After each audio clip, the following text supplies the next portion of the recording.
लोगों की रक्षा कर, उनको संभाल सहायता करे प्रभु। तमाम बातों को विनय करते हुए एक बार और तेरे दास उसको तेरा सौंदा है, वचन सिखाने के लिए सहायता करे। प्रार्थना धन्यवाद यीशु के नाम से मांगता हूँ, आमीन आमीन आमीन हालेलुया। परमेश्वर के नाम की महिमा हो। आगे के समय आदरणीय प्रभु दास डॉक्टर पॉल मैथ्यू साहब हमें वचन की शिक्षा देंगे। प्रभु यीशु मसीह के दूसरे आगमन के विषय के बारे में प्रभु का दास आगे क्लास।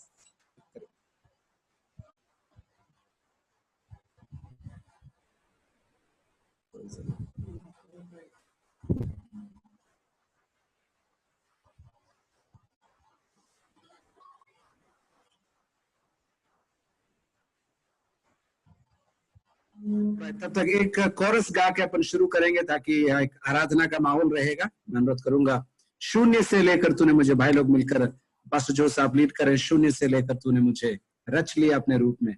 फिनी इंडोर से है, why did you do that? Finney शून्य से लेकर तूने मुझे, फिनी किया।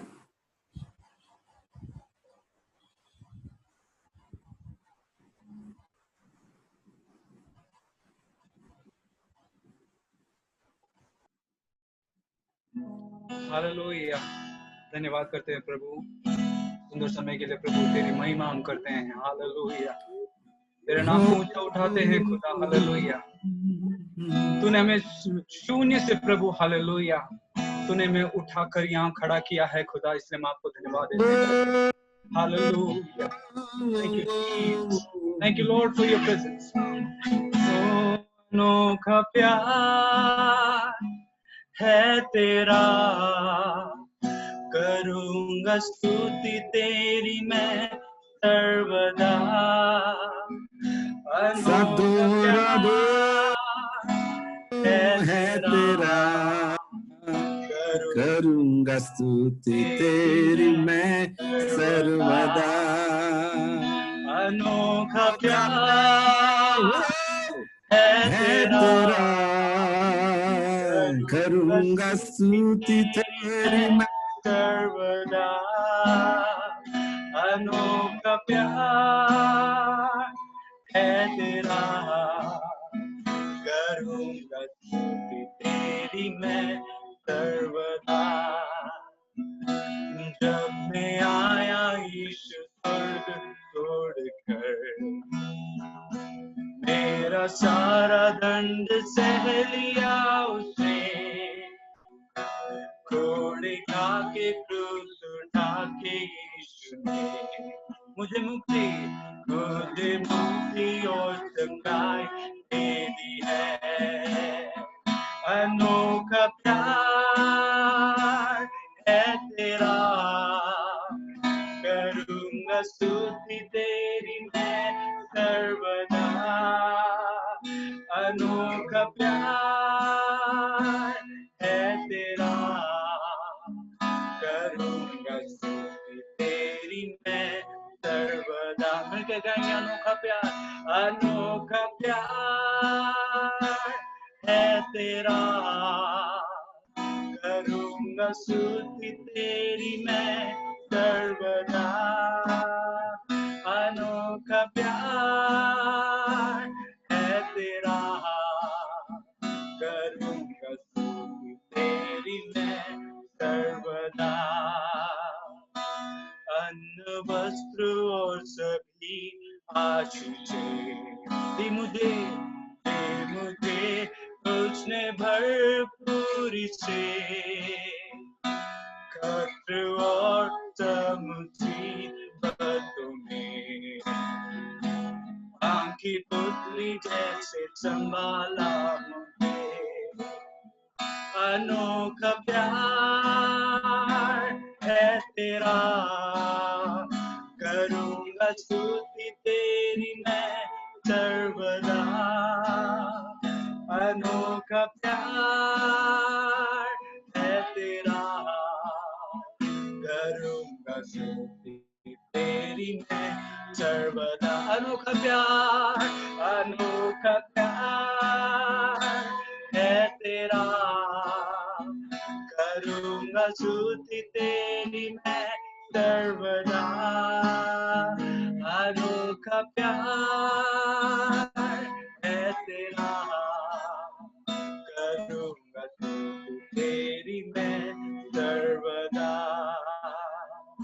अनोखा प्यार है तेरा,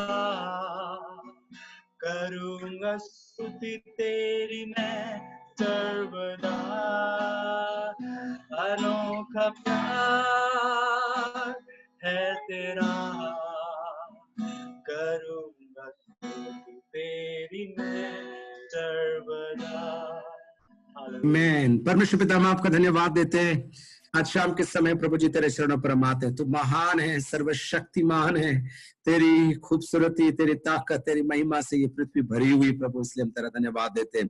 अपनी योजनाओं को प्रभु पूर्व काल से कहकर उसको पूरा करने वाला जिंदा खुदावंद, इसलिए हम तेरा धन्यवाद करते हैं। आज शाम को प्रभु जी हेड नॉलेज लेने के लिए नहीं, दिमाग का ज्ञान अर्जित करने के लिए नहीं, लेकिन प्रभु तेरे चरणों पर हम आते हैं। जो तू हमको सिखाता है आज रात को, उसको लेकर जीवनों को बदलकर इस जमाने को प्रभावित करने वाले, और हमारी ताकत से नहीं, पवित्र आत्मा आपकी ताकत से आप करेंगे, इसलिए हम धन्यवाद देते हैं। प्रभु हम एक और बार समर्पित करते हैं। मैं अपने आप को और जितने आज सुन रहे हैं उन सबको प्रभु तेरे हाथ में मैं सौंपता हूँ। तेरी महिमा से हमें भरपूर कर, पवित्र आत्मा नियंत्रण ले। इंटरनेट का, कनेक्शंस का कोई डिस्टर्बेंस नहीं होने पाए हमारे घरों में। जहां जहां हम हैं तेरे लहू में अपने आप को हम सुरक्षित करते, ताकि तेरी इच्छा हमारे जीवन में पूरी होने पाए। हर एक को आशीष दे, यीशु मसीह के अद्भुत नाम से हम मांगते हैं, आमीन आमीन आमीन। मैं आशा करता हूँ मेरी आवाज क्लियर आ रही होगी। कल काफी लोगों ने मेरे को अप्रोच किया और बोला कि वॉइस क्रैक हो रही थी, इसलिए आज मैंने ये ईयरफोन्स लगाए हैं। और कहीं भी कोई दिक्कत हो आप चैट में डालिए, ताकि हम उसको इम्प्रूव करने का, चेक करने का प्रयास अपन करेंगे।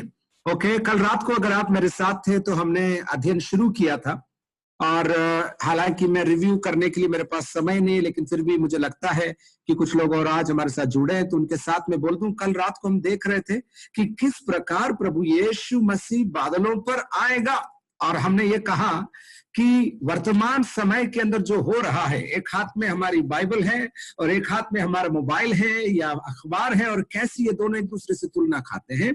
और 7 बातें मैंने आपको बताई, वो व्यक्तिगत ये आयतें और सारा नोट्स कल आपको दिया। और अगर आपको चाहिए तो आप हमारे प्रभु के दास लोगों से आप अप्रोच कर सकते हैं, वो आपको इसके नोट्स प्रबंध कराएंगे। तो हम शुरू करते हैं, और कल के रिव्यू से मैं शुरू करूंगा। कल रात को हमने सीखा कि प्रभु यीशु मसीह बादलों पर पर्सनली, यानी कि खुद अपने दूत को भेजकर नहीं, अपने कोई सीनियर आदमी को भेजकर नहीं, वो खुद दृश्य रूप में खुद प्रकट होगा। पहली बात अपन ने सीखा कल। उसके बाद दूसरी बात में, thank you for sharing the screen. दूसरी बात हमने सीखा, लिटरली एंड विजिबली वो प्रकट होगा, दृश्य रूप में। आपको वहम हो रहा है या आपको लग रहा है या आपको सोच रहे हैं, ऐसा नहीं, दृश्य रूप में यीशु प्रकट होगा। तीसरी बात, और मैं थोड़ा वेग से चल रहा हूं ताकि आगे आज जो प्रभु ने हमारे लिए रखा उसको हम सीखेंगे। नंबर 3, वो महिमा में आएगा। और कलाम से हमने इस प्रकार बात को देखा कि क्या है महिमा, क्या है महिमा का अर्थ, और कैसे वो महिमा में प्रवेश करेगा, महिमा में आएगा, क्षमा करिए। और उसके बाद हमने देखा सामर्थ्य में आएगा। पहले आगमन के अंदर एक चरणी में अगर वो निर्बल और दीन और हीन बालक के रूप में मरियम की गोद में अगर वो आया, तो अब जब वो दिखाई देगा तो दीन और हीन रूप में नहीं, शक्ति और सामर्थ के साथ वो प्रकट होगा। फिर हमने सामर्थ और शक्ति का शब्दों का प्रयोग और उसका खेल बाइबल के अंदर कैसे आता है उसको हमने सीखने का प्रयास किया। उसके बाद हमने देखा स्वर्गदूतों के साथ आएगा। मत्ती 25-31 स्क्रीन पर आप देख रहे हैं, वहां पर लिखा सारे स्वर्गदूतों के साथ, 1 और 2 नहीं, 1 और 10 और 20 नहीं, स्वर्गदूतों का पूरा मंडल, पूरा। मैं सोचता हूं स्वर्ग धधकेगा, स्वर्ग चमकेगा और कोई जगह बचेगी नहीं, इतनी महिमा के अंदर वो अपने स्वर्गदूतों के साथ आएगा। उसके बाद फिर हमने देखा सेकंड लास्ट में बहुत जल्दी, वेरी क्विकली बिहोल्ड, और हमने प्रकाशित वाक्य के अंदर से 22 अध्याय में से भी, मत्ती 28 के अंदर से भी हमने देखा किस प्रकार वो बहुत जल्दी वो आएगा। यानी कि हमारी गणित के आधार पर नहीं, हमारे कैलकुलेशन के आधार पर नहीं। लेकिन आखिरी बात कल हमने इस मुद्दे पर हमारे स्टडी को खत्म किया था, और इजराइल के विषय में भी हमने कल रात को बात कही थी कि किस प्रकार प्रभु यीशु मसीह के दोबारा आगमन का क्लॉक है ये इजराइल का देश, और प्रभु अनुग्रह करेगा तो कल रात को अपन और भी उस विषय में, इजराइल आज की तारीख में कितना अहमियत रखता है, इजराइल और अभी का समय, इजराइल और प्रभु यीशु मसीह का दोबारा आगमन, वो कल का हमारा विषय रहेगा। लेकिन 7वीं बात बोलकर मैं आज के विषय में प्रवेश करूंगा, वो अचानक आएगा। कल के मत्ती 24 के अंदर से अपन ने पढ़ा, 2 जन खेत में होंगे, 2 जन चक्की पर होंगे, एक उठा लिया जाएगा। यानी कि अपेक्षा ना करते हो, तैयार ना, मतलब आप सोच नहीं रहे, तब प्रभु यीशु मसीह मेरे और आपको लेने के लिए बादलों पर प्रकट होगा। तो ये कल की हमारी टीचिंग्स थी, और मैं आशा करता हूं कि आपके अंदर और मेरे अंदर परमेश्वर ये तमन्ना और ये उमंग डाले। फिर मैंने एक और बात आपसे कही कि हमको उसके दोबारा आगमन से प्रेम करना है। We have to love his coming, है ना। मैंने आपको बात बताई थी कि वो जब बादलों पर आएगा तो उसके लिए हमारे अंदर एक तमन्ना होनी चाहिए, एक एक्साइटमेंट होना चाहिए, एक इच्छा होनी चाहिए, प्रभु आप कब आओ। So we love his appearing. Number 2, not just we love, we look for his appearing. हमें न केवल प्रेम करना है उसके दूसरे आगमन से, लेकिन उसके लिए हमें बाट जोहना है, क्योंकि बाट जोहने वाला आदमी अन्य चीजों से डिस्ट्रैक्ट नहीं होगा, है, अन्य चीजों से डिस्ट्रैक्ट ना होकर उसको जो काम दिया है, यानी कि प्रभु यीशु मसीह के बादलों पर प्रकट होने की वो बाट, love his appearing, look for his appearing. फिर मैंने एक और चीज बोली थी, मैं खुद आपको बोल देता हूं, वो था labour faithfully until his appearing. तो हम बैठे बैठे क्या कर रहे हो? हाँ साहब यीशु मसीह आने वाला, तो मैं छत पे बैठ के देख रहा हूं, है, तब तक मैं गाने सुन रहा हूं। ऐसे नहीं, लेबर फॉर हिज अपीयरिंग। आपको मेहनत कर प्रभु यीशु मसीह को बादलों पर लाने की जरूरत नहीं है, और उसकी अनुमति भी नहीं है आपको। लेकिन मैं आपको सच्चाई सिखाना चाहता हूं, जब तक वो ना आए, मुझे और आपको परमेश्वर ने एक जिम्मेदारी दी है। मुझे और आपको परमेश्वर ने अपना अपना काम दिया है। मुझे और आपको परमेश्वर ने बड़ी बड़ी जिम्मेदारी दी है, जिसके तहत मुझे और आपको परमेश्वर ये कहता है कि तुम वफादारी से जहां मैंने तुम्हें रखा है, जहां मैंने तुम्हें ठहराया है, वहां पर तुम वफादारी से मेरे काम करते चले जाओ। छोटी मंडली हो, बड़ी मंडली हो, कोई देख रहा हो ना देख रहा हो, आप ऑनलाइन हो ऑफलाइन हो, कोई लाइक करे डिसलाइक करे, किसी को मालूम ही नहीं है कि आप दुआ करते हैं, बाइबल पढ़ते हैं, कुछ भी हो, प्रभु ने जो मुझे और आपको काम दिया है, क्योंकि जब वो आएगा भला होगा कि वो हमें कार्य करता हुआ पाए जाए, कार्य करता हुआ हमें पाए, न कि सोता हुआ, क्योंकि कार्य करते हुए सेवक को वो प्रतिफल देने के लिए बहुत जल्दी आ रहा है। लेकिन आज रात को अब हम आगे बढ़ेंगे, और आज रात को मैं आपके साथ इस विषय पर विचिंतन और मंथन करना चाहता हूं। मत्ती 24 में आएंगे, और अपन हर रात को इस कलाम को अपन पढ़ेंगे मत्ती 24 के अंदर से, क्योंकि ये आधारशिला है। और मैंने फिर भी आपको कल रात को बोला कि आप एक किताब के आधार पर प्रभु यीशु मसीह के आगमन के विषय में केवल एक किताब के आधार पर नहीं बोल सकते, लेकिन ठेठ पुराने नियम की किताबों से लगाकर नए नियम की हर किताब में ये हमारे लिए कमांड दे रखा है, हमारे लिए प्रिविलेज दे रखा है कि हम इसको समझें कि यीशु मसीह दोबारा आएगा। ओके, मैंने कल रात को प्रेरितों के काम 1 अध्याय से शुरू किया, जिस प्रकार स्वर्गदूतों ने शिष्यों से कहा कि तुम इधर है क्यों ऊपर ताक रहे हो, जिस प्रकार यीशु मसीह उठा लिया गया उसी प्रकार वो बादलों पर आएगा। तो हमारा थीम वर्स है प्रेरितों के अंदर से। लेकिन अब मत्ती 24 के अंदर आज रात को अपन आते हैं और तीसरी आयत में आते हैं। कल रात को भी ये पढ़ा, लेकिन फिर एक बार और पढ़ेंगे। मत्ती रचित सुसमाचार 24 अध्याय उसकी 3 आयत। जब वो जैतून पहाड़ पर बैठा था तो चेलों ने एकांत में उसके पास आकर कहा कि हमें बता कि ये बातें कब होंगी, हमें बता कि ये बातें कब होगी।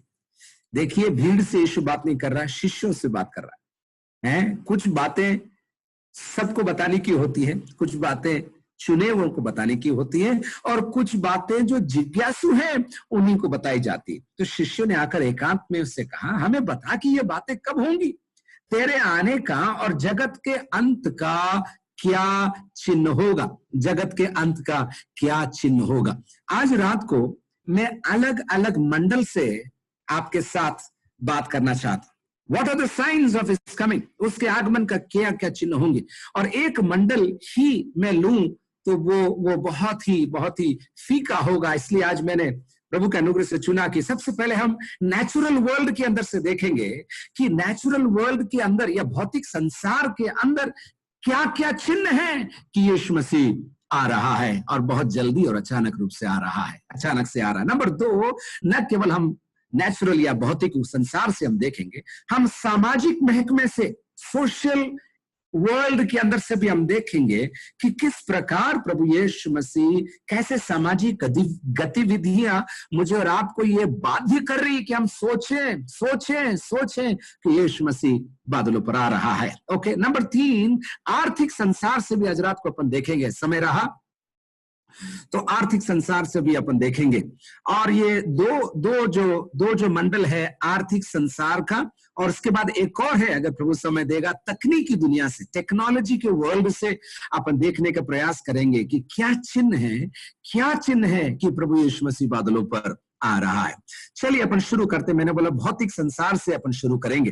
ओके, मत्ती 24 में ही हूं मैं, और इसकी 7 आयत मैं बेस के रूप में अब पढ़ूंगा। क्योंकि जाति पर जाति और राज्य पर राज्य चढ़ाई करेगा, और ध्यान से सुनिए, जगह जगह अकाल पड़ेंगे, भूकंप होंगे, ये सब बातें पीड़ाओं का आरंभ होंगी। मैं यहां रुक रहा हूं 24:7 में। इसी के साथ एक और आयत मैं आपके लिए लेऊंगा, लूका रचित सुसमाचार उसका 21 अध्याय और 11 आयत। मैंने कल रात को आपसे अनुरोध किया था कि अगर आप ये सेशन सुन रहे हैं तो आप केवल सुनना मत, और मैं तो आपको देख भी नहीं पा रहा हूं क्योंकि मैं मेरे नोट्स को और मेरी बाइबल को देख रहा हूं, इसलिए आप टेंशन में ना आए कि मैं आपको देख के बोल रहा हूं। लेकिन मैं तो इतना कहना चाहता हूं, केवल आप सुन रहे हैं तो कोई लाभ होने वाला नहीं है, मैं पक्का बोल रहा हूं कि। लेकिन अगर सच में सीखना चाहते हो, बाइबल खुली हुई होनी चाहिए आपके पास, एक डायरी हो, एक पेन हो और खुला हुआ दिमाग हो, तो पवित्र आत्मा कार्य करने के लिए तैयार है आपके लिए। तो लूका रचित सुसमाचार 21 अध्याय उसकी 11 आयत में आपके लिए पढ़ूंगा, ठीक है।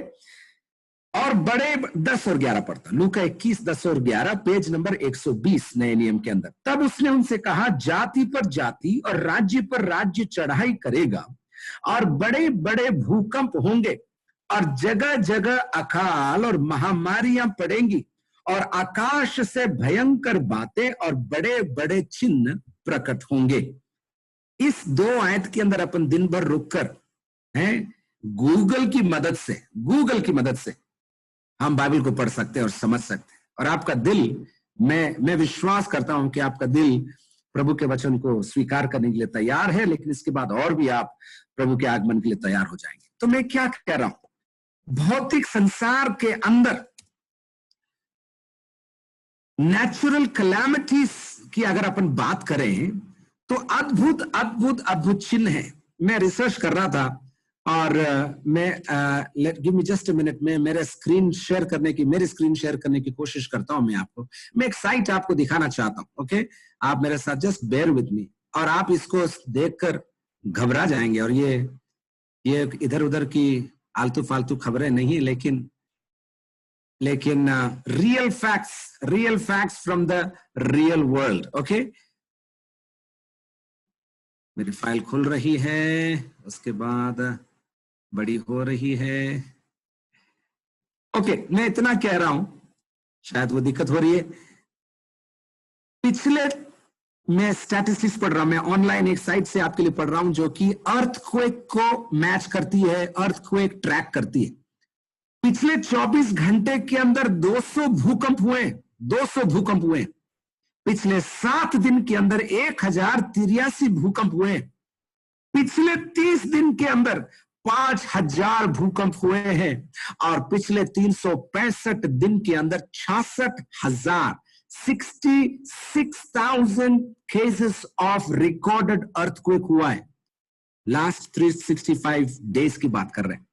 और ये मैं हवाई किले नहीं गाड़ रहा हूं आपके लिए, मैं रियल स्टैटिस्टिक्स आपके लिए पेश कर रहा हूं, रियल स्टैटिस्टिक्स। और आप तो मेरे से स्मार्ट हैं, आप जैसे गूगल करिए अर्थक्वेक ट्रैकर, ये भी मैं आपको साइट्स भी दूंगा ताकि आप इसको रिसर्च अपना। Earthquake tracker, 66,000 earthquakes recorded, and all of them are above 1.5 Richter scale. 4 Richter scale में आपकी बिल्डिंगें हिलेगी और गिरना शुरू हो जाएगी। 1 और 2 में आपको महसूस होना शुरू करेगा, और अगर 4.5 के ऊपर है तो बिल्डिंग नीचे गिरेगी। लेकिन इस 365 दिन के अंदर सबसे ज्यादा पेरू के अंदर 8 रिक्टर का आया। आप सोच सकते होंगे क्या तबाही मची होगी। नेपाल में आया था भूकंप, गुजरात में आया था, आपको ध्यान है। ये सब 5 और 6 के बीच में रिक्टर स्केल पर जो मैं काउंट बोल रहा हूं, उसकी बात में यहां पर करना चाहता हूं। खैर, मैं इतना ही कह रहा हूं, भूकंप हद से ज्यादा हो रहे हैं। और मैं वापस बाइबल में लौट कर आता हूं। लूका कौन से अध्याय में थे अपन लोग? 21 के अंदर थे, ठीक है। उसमें आगे क्या लिखा है? और एक और मैं इंटरेस्टिंग चीज आपको मैं दूंगा, जिससे मैं भी पढ़कर और तैयारी करते समय सच में नम्र तो क्या बोलूं मैं भी विचलित हो गया, इतना ही कह सकता हूं। जगह जगह अकाल पड़ेंगे। ओके, आपकी जगह पर बोले जगह जगह अकाल पड़ेंगे। ठीक है, अब मैं लेट मी ट्राई नाउ, और मैं अब ट्राई करता हूं मेरे स्क्रीन शेयर करने के लिए। ये सारी टेक्नोलॉजी अपन सीख ही। Okay, let's do this. आपके स्क्रीन पर कुछ आया? 2020 में 32,75,211 लोग भूख से मर गए। कोरोना तो छोड़ दो आप, कोरोना तो 2 लाख ही हुआ है। ये 20 साल की गिनती नहीं है। और वेबसाइट का नाम है theworldcounts.com। 32,75,000 लोग भूख से मरे। और मैं क्लिक करता हूं आपके लिए, आज कितने? 20,000 लोग आज भूख से मरे। आज 20,000 लोग। एक तरफ जहां पर खाना बन रहा है, खाना फेंका जा रहा है, खाने की बर्बादी हो रही है, उसी तरफ दूसरी तरफ 20,000 लोग आज के दिन। आप सुबह उठे, मुझे नहीं मालूम कितनी बार आप किचन में गए, कितनी बार आपने खाया, क्या क्या खाया मुझे नहीं मालूम, लेकिन मुझे एक आंकड़ा मेरे स्क्रीन पर आ रहा है आज के दिन, और अभी 432 हो गया। आज के दिन 20,433 हो गया, लोग भूख से मर गए। कितना परमेश्वर को धन्यवाद देना चाहते हैं। आपकी कंप्लेन यही है कि रोटी में घी कम लगाई, या चाय में शक्कर कम डाला, या नमक कम डाला आपने। लेकिन आज रात को मैं कहता हूं, मुझे डरते और कांपते हुए आपको और मेरे को यह समझना है कि परमेश्वर करे कि हम इस बात को समझें कि अगर आज की तारीख में 20,000 लोग मरे, और अगर इस साल में 32 लाख लोग मर चुके हैं, 32 लाख लोग मर चुके हैं, और यही साइट और अन्य साइट्स जो फैमिन को ट्रैक करती वो बोलते हैं एक साल के अंदर 90 लाख लोग मरते हैं। एक साल के अंदर। किससे? कोविड से नहीं, खाने की तलाश में। खाने की तलाश में 1 लाख से ज्यादा लोग मरते हैं। सॉरी, 90 लाख से ज्यादा, 9 मिलियन पीपल। वो भी मैंने मेरे स्क्रीनशॉट सेव करके रखा है मैंने मेरे लिए। आपको मैं आज रात को शेयर करना नहीं चाहता, लेकिन मैं क्या बोल रहा हूं? मैं ये बोल रहा हूं, अगर ये चिन्ह नहीं है तो फिर क्या है चिन्ह? अगर 66,000 भूकंप पिछले 1 साल के अंदर हुए हैं, और अगर खाना बन रहा है, फैक्ट्रियां बन रही है, खाने का रिकॉर्ड उत्पादन हो रहा है, सरकारें बोल रही है हमारे पास रिकॉर्ड इस उत्पादन होगा, बारिश बराबर आएगी, तो फिर ये क्या है? ये क्या है? भूखमरी से लोग कैसे मर रहे हैं? ये नेचुरल वर्ल्ड की अपन बात कर रहे हैं।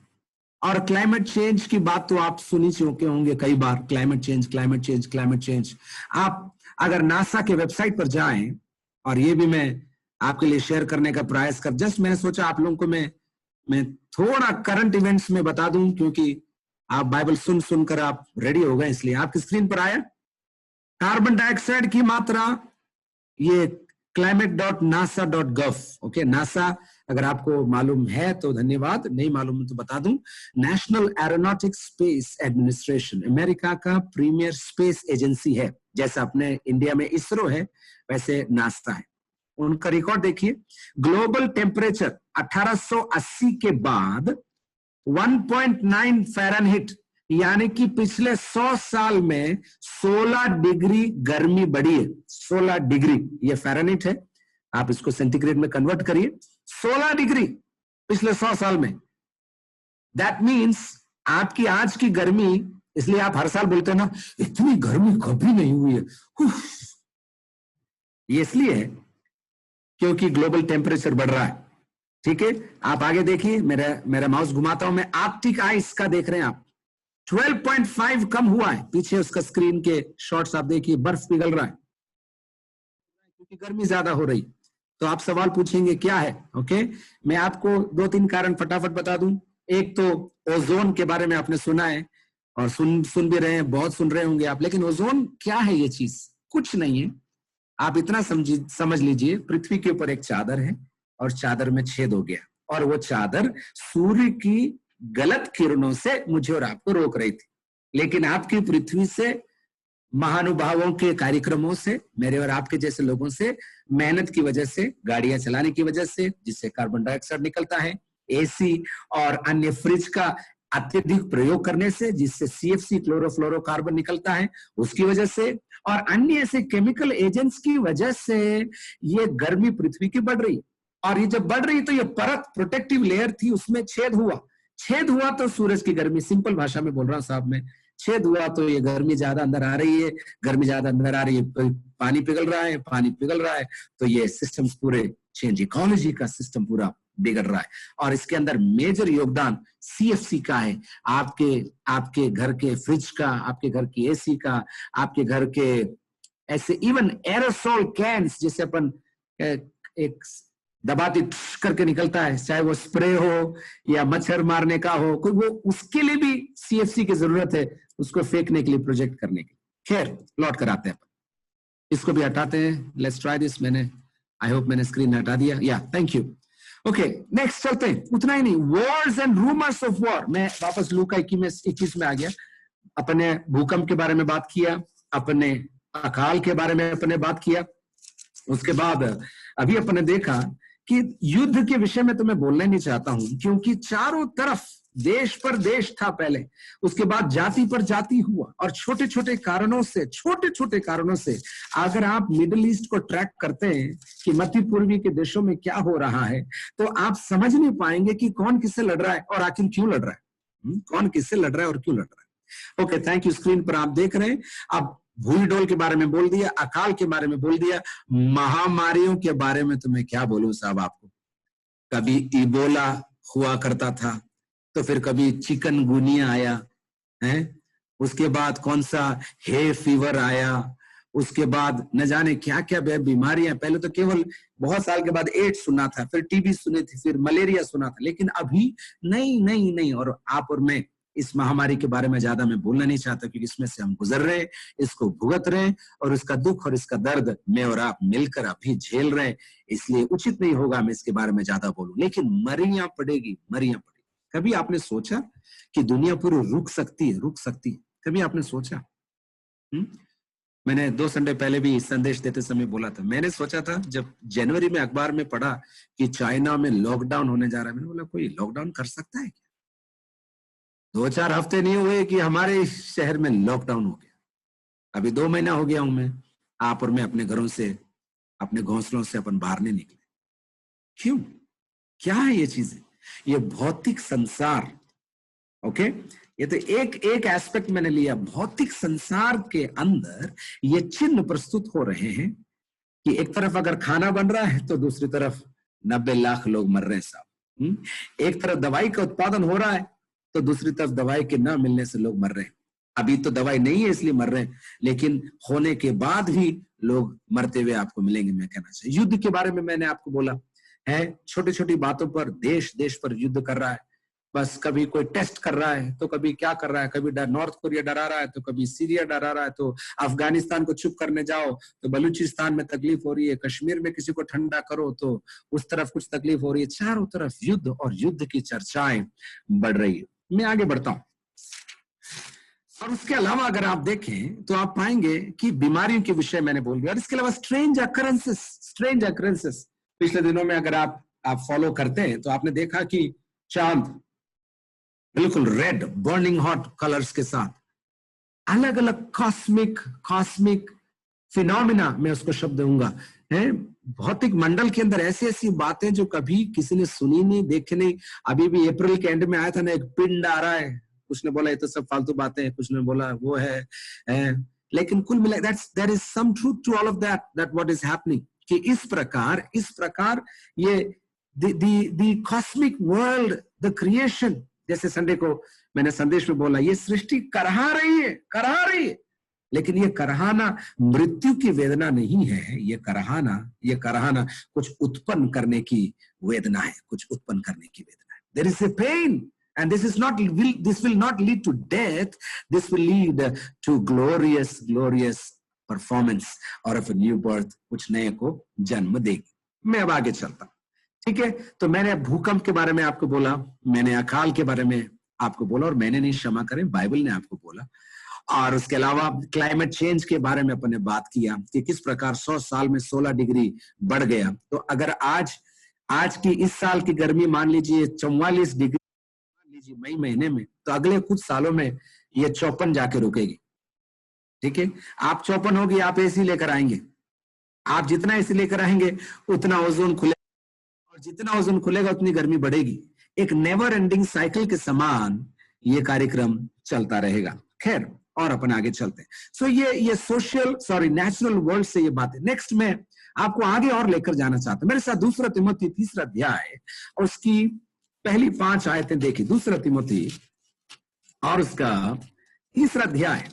प्रभु करे कि मेरे और आपकी आंखें खुल जाएं और खुली रहे, ताकि हम दूसरों को भी प्रभु के बारे में बता सके, उनको तैयार कर सके। 2 तिमोथी उसका 3 अध्याय और उसकी पहली 5 आयतें मैं आपके लिए। पर यह स्मरण रख कि अंतिम दिनों में कठिन समय आएंगे। कठिन समय का शब्द का आप ध्यान रखिए, कठिन समय आएंगे, क्योंकि मनुष्य स्वार्थी, लोभी, डींगमार, अभिमानी, निंदक, माता पिता की आज्ञा टालने वाले, कृतज्ञ, अपवित्र, दया रहित, क्षमा रहित, दोष लगाने वाले, असंयमी, कठोर, भले के बैरी, विश्वासघाती, ढीठ, घमंडी, परमेश्वर के नहीं वरन सुख विलास ही पर जोर दे रहा हूं, ही के चाहने वाले होंगे। वे भक्ति का भेष तो धरेंगे पर उसकी शक्ति को न मानेंगे। ऐसों से परे रहना, ऐसों से परे रहना। ओके, हम आते हैं, मैं क्या बोलना मांग रहा हूं। ओके, एक और चीज, मत्ती 24 में वापस आएंगे। 12 आयत में मैं आपको लेकर चलता, मत्ती 24 का 12। मैं इन आयतों को इसलिए पढ़ रहा हूं ताकि आपका नॉलेज, आपका विजडम प्रभु के वचन पर आधारित होने पाए, है ना। क्योंकि संसारिक ज्ञान आपके पास हो सकता है और कलाम नहीं है, तो आप अधूरे हैं। और वचन है और आप कंटेम्प्रेरी साइंस या कंटेम्प्रेरी इवेंट्स को आप समझना नहीं चाहते हैं, तो भी आप अधूरे हैं, ऐसा मैं कहना चाहता हूं। लेकिन 12 देखिए, मत्ती 24:12। अधर्म के बढ़ने से बहुतों का प्रेम ठंडा हो जाएगा, बहुतों का प्रेम ठंडा हो जाएगा। उसी के साथ कल पढ़ा, फिर भी मैं पढ़ूंगा 24 का 37। जैसे नूह के दिन थे वैसा ही मनुष्य के पुत्र का आना भी होगा, क्योंकि जैसे जल प्रलय से पहले के दिनों में जिस दिन तक नूह जहाज पर न चढ़ा, उस दिन तक लोग खाते पीते थे और उनमें विवाह हुआ करते थे। मैं वहीं रुक रहा हूं। जल प्रलय से पहले जैसे हो रहा था वैसे अंतिम दिनों में होगा। मुझे कहने दीजिए, मैंने ये सामाजिक संसार जब बोला है, यानी कि सोशल वर्ल्ड जब मैंने आपसे कहा है, और वो मैं आपको कुछ बातें उसमें से कहना चाहता हूं, और आप बुरा ना माने, मैं आपको प्रिपेयर करने के लिए मैं इन बातों को बोल रहा हूं। आज की तारीख में बच्चों का सेक्सुअल अब्यूज, छोटे बच्चों का सेक्सुअल अब्यूज सबसे ज्यादा हो रहा है।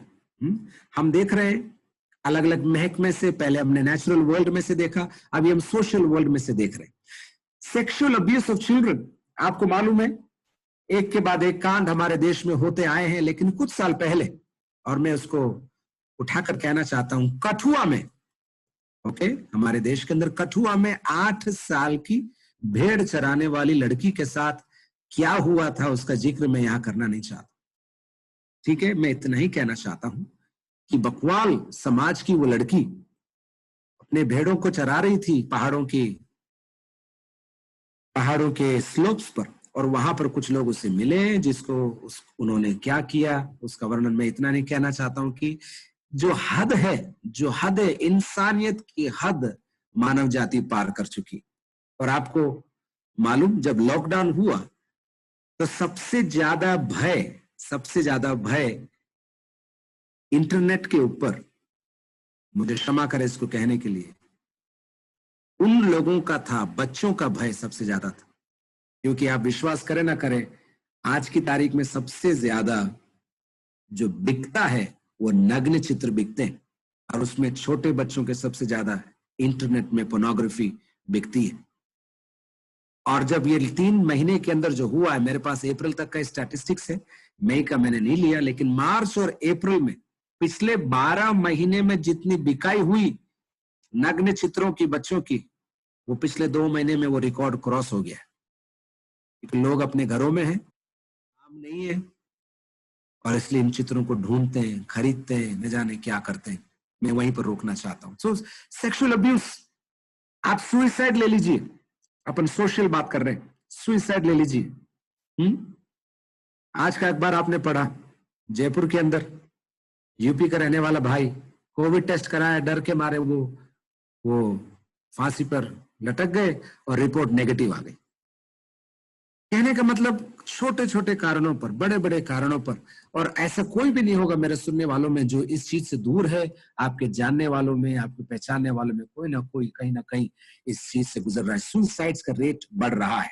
इतना ही नहीं, मैं आपको कहूं, ड्रग्स का यूसेज, ड्रग्स का प्रोडक्शन, ड्रग्स का मैन्युफैक्चरिंग इतनी वेग से बढ़ रहा है कि मैं उसकी कल्पना नहीं कर सकता। मैंने मेरे पीएचडी करने के दौरान मैंने ड्रग अब्यूज करने वालों का, यानी कि ड्रग को यूज करने वालों या मादक पदार्थ का सेवन करने वालों पर मैंने रिसर्च किया, और उदयपुर प्रांत के अंदर, उसके अलावा मैं त्रिवेंद्रम के मेडिकल कॉलेज के अंदर गया, और वहां पर जो नार्कोटिक सेंटर है और डी एडिक्शन सेंटर है त्रिवेंद्रम मेडिकल कॉलेज के अंदर, वहां पर मैं करीब 20-21 दिन में रहा। वहां पर मैंने रिसर्च किया, और उसके बाद मैं विदेश में सिंगापुर में जाकर मैंने वहां पर भी रिसर्च किया, और मेरे 1.5 साल में उन कैदियों के साथ था जो मादक पदार्थ का सेवन करते थे।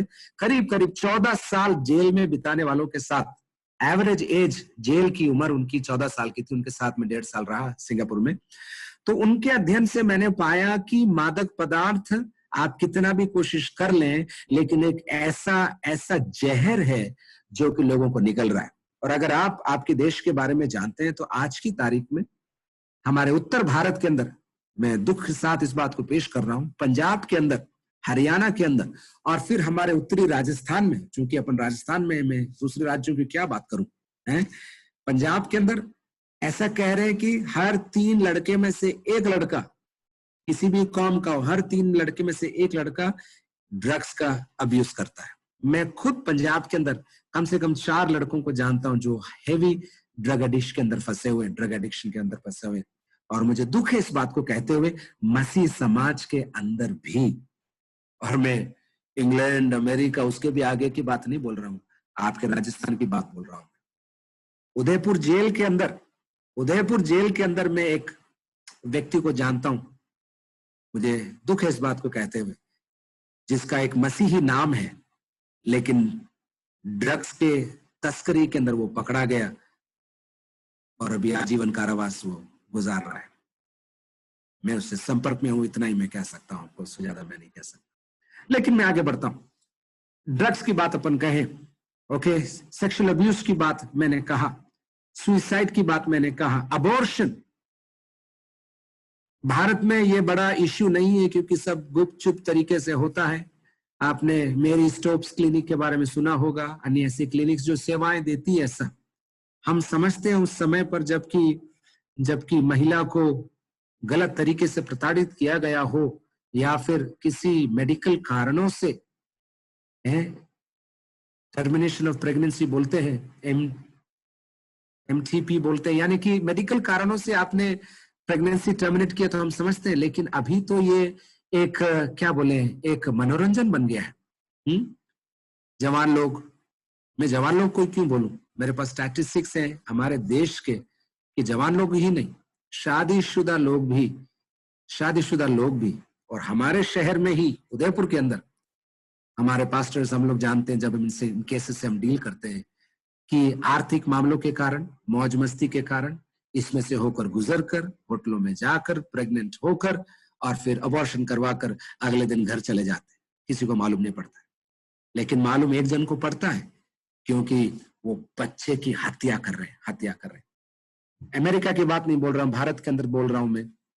हालांकि अब तक ये लीगल नहीं हुआ, और आप दुआ करिए कि ऐसी चीजें लीगल ना होने पाए।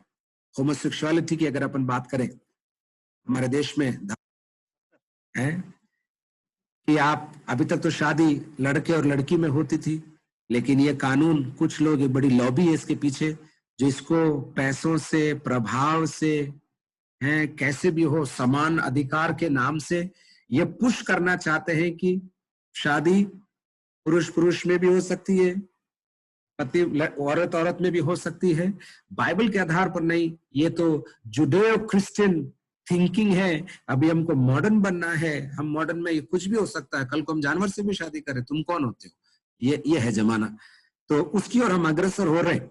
लेकिन आपको और मेरे को ये सचेत करती है बाइबल की, अंत के दिनों में ऐसे समय आएंगे जहां पर मुझे और आपको सचेत रहना पड़ेगा, केयरफुल रहना पड़ेगा।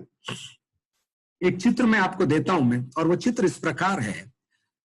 आपके चारों तरफ एक बाउंड्री बनी है, पत्थर की कोट अपन बोलते हैं लोकल भाषा में। मान लीजिए कोट बना के रखा है आपने, और वो कोट गिर रही है, पत्थर गिर रहे हैं आपके, एक के बाद एक पत्थर गिर रहे हैं।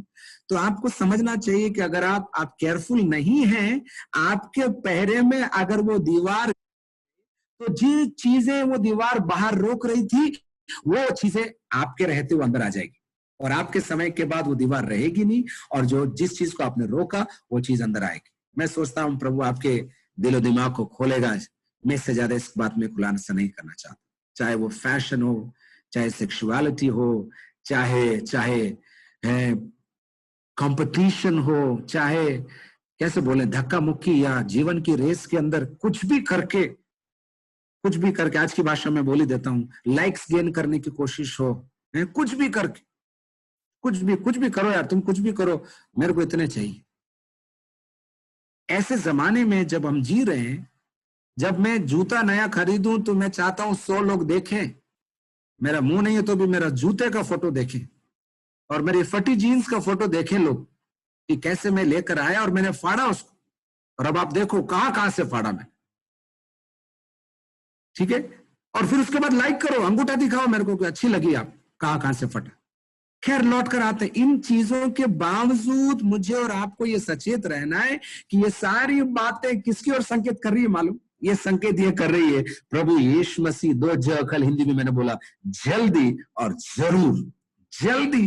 जरूर बादलों पर प्रकट होने वाला है। अगर आप समझ रहे हैं, और मैं आपको देख नहीं पा रहा, लेकिन अगर आप समझ रहे हैं तो हाथ उठाकर जोर से हालेलुया बोलकर बोलिए, प्रभु तेरा धन्यवाद, तेरा धन्यवाद, तेरा धन्यवाद। इसलिए आपके रहते, मैं शब्द का, इस फ्रेज का कई बार उपयोग करता हूं, आपके पहरे में, आपकी पहरेदारी में जितनी कोट बची है उसको बचा के रखने का आप भरसक प्रयास करें, क्योंकि आप प्रयास नहीं करेंगे तो ये कोट गिरेगी, और बहुत जल्दी गिरेगी। और क्या बताऊं, इससे ज्यादा मुझे भी लज्जा है ऐसी बातों के बारे में कहने के लिए। उसके अलावा साइंस की बात अपन करें, इसी में हूं मैं, सामाजिक दुनिया के अंदर ही चल रहा हूं मैं। अभी आपने IVF के टेक्नोलॉजी के बारे में सुना, और मैं पिछले दिनों में क्रिस्टी के साथ हम लोग इसके बारे में रिसर्च कर रहे थे, क्योंकि कई कपल्स हमारे पास आते हैं, हम दोनों से डिस्कस करते हैं, प्रार्थना करवाते हैं IVF के लिए। सरोगेसी आपने सुना, सरोगेसी यानी कि कोख किराए पर लेना, यानी कि हम हमारे स्पर्म और एग देंगे, आपका वूम्ब चाहिए, आपके हिंदी में क्या बोलते हैं, आपका वूम्ब चाहिए, हम वहां पर रखेंगे, और आप 9 महीने उस बच्चे को बढ़ा करेंगी और पैदा करके हमको देंगी, हम आपको फलाना पैसा देंगे और आप गायब हो जाना, बच्चा हमारा होगा। फिल्मी दुनिया में, भारत में ऐसे लोग हैं, मैं नाम लेकर किसी की महिमा बढ़ाना नहीं चाहता, लेकिन ऐसे लोग हैं जिन्होंने सरोगेसी से बच्चों को पैदा किया। एक शख्स तो है बिना शादी किए 2 बच्चे हैं उसके पास, वो आपको मालूम है, ठीक है ना। ये भी चमत्कार है साहब, देखो शादी की क्या जरूरत है। वो बोलता है मेरा स्पर्म है और मैंने 2 बच्चे पैदा कर दिए, मेरे ही। छोड़िए, मैं ये सारी बात इसलिए बोल रहा हूं कि आप सोचो, इन चीजों को सोचो। और बहुत दूर की बात नहीं बोल रहा हूं, इंडिया के अंदर IVF के मामले में, IVF यानी कि इन विट्रो फर्टिलाइजेशन के मामले में उदयपुर अग्रणी। और मैं आपको एरिया भी बता, सुभाष नगर से लगाकर हिरनमगरी के पूरे विस्तार में आपको हर कमरे में ऐसे कपल्स रहते हुए मिलेंगे जो कि इसके लिए ट्रीटमेंट के लिए यहाँ पर आते हैं। 20 से 30 हजार कपल्स इसके लिए आते हैं। उसके अलावा एक और बिजनेस हमको अभी मालूम पड़ा, मुझे और क्रिस्टी को, वो है एग डोनेशन का, यानी कि महिलाएं पैसों के खातिर या पैसों को लेकर अपने एग्स डोनेट करती हैं, ऐसी महिलाओं को जिनके नेचुरली एग्स प्रोड्यूस नहीं होते। ये सारे मैं क्यों आपको चीजें बोल रहा हूँ, आपका ज्ञान बढ़ाने के लिए यार, इंप्रेस करने के लिए नहीं। मैं आपको ये बोल रहा हूँ, आपकी आंखें खोलो, क्या हो रहा है। किसी और का वूम्ब, किसी और का स्पर्म, यानी कि साइंस लैब के अंदर कुल मिला के तुला हुआ है कि एक बच्चे को पैदा करे बिना कोख। बिना वूम्ब के एक बच्चे को पैदा करें। टेस्ट ट्यूब बेबी के बारे में आपने बहुत साल पहले, वो तो बहुत पुरानी बात हो गई, बहुत पुरानी टेक्नोलॉजी हो गई। खैर, हम उनके प्रति संवेदना रखते हैं जिनको फॉर नेचुरल रीजंस संतान नहीं, और हमको प्रार्थना करना है। क्या एथिक्स है? एथिक्स का, मैं let me summarise this portion by saying, ethics का बाउंड्री टूट रहा है। एथिक्स का क्या सही है क्या गलत, उसका बाउंड्री टूट रहा है।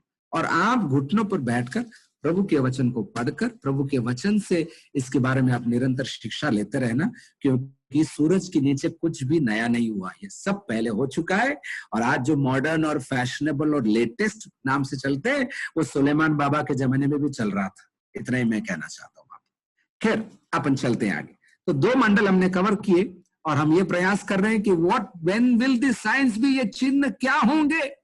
और ये खत्म करते करते मैं नहीं बोलूंगा, आपको निर्णय करना है यीशु मसीह कब आएगा। ठीक है, आपको निर्णय करना, क्योंकि मैं कौन होता हूं बोलूं यीशु मसीह कब आएगा। लेकिन मेरा काम है एक प्रभु का दास होने के नाते, वचन का पढ़ने वाला और जिज्ञासु छात्र के रूप में मेरा काम है मैं आपको खोल कर दूं। आपका काम है डिसाइड करना कि आप इसको क्या समझते। नंबर 3 अपन आगे चलते हैं, और वो मैं अब लेना चाहता हूं इकोनॉमिक वर्ल्ड से, आर्थिक संसार से। ओके, याकूब की पत्री 5 अध्याय में आइए आप। याकूब की पत्री 5। मैंने कल रात को इसके विषय में थोड़ा सा शेयर किया था, और मैं इसमें ज्यादा रुकूंगा नहीं, लेकिन फिर भी मैं चाहता हूं कि बाइबल पढ़ने वाले इन चीजों को समझें, और इन बातों में, प्रभु की बातों में धनी हूं, ये मेरी इच्छा है, इसलिए मैं इन चीजों को आपको बांट रहा हूं। याकूब 5 से मैं पढ़ रहा हूं। हे धनवानों, सुन तो लो, तुम अपने आने वाले क्लेशों पर चिल्ला चिल्ला कर रो। धन बिगड़ गया है और तुम्हारे वस्त्रों को कीड़े खा गए हैं।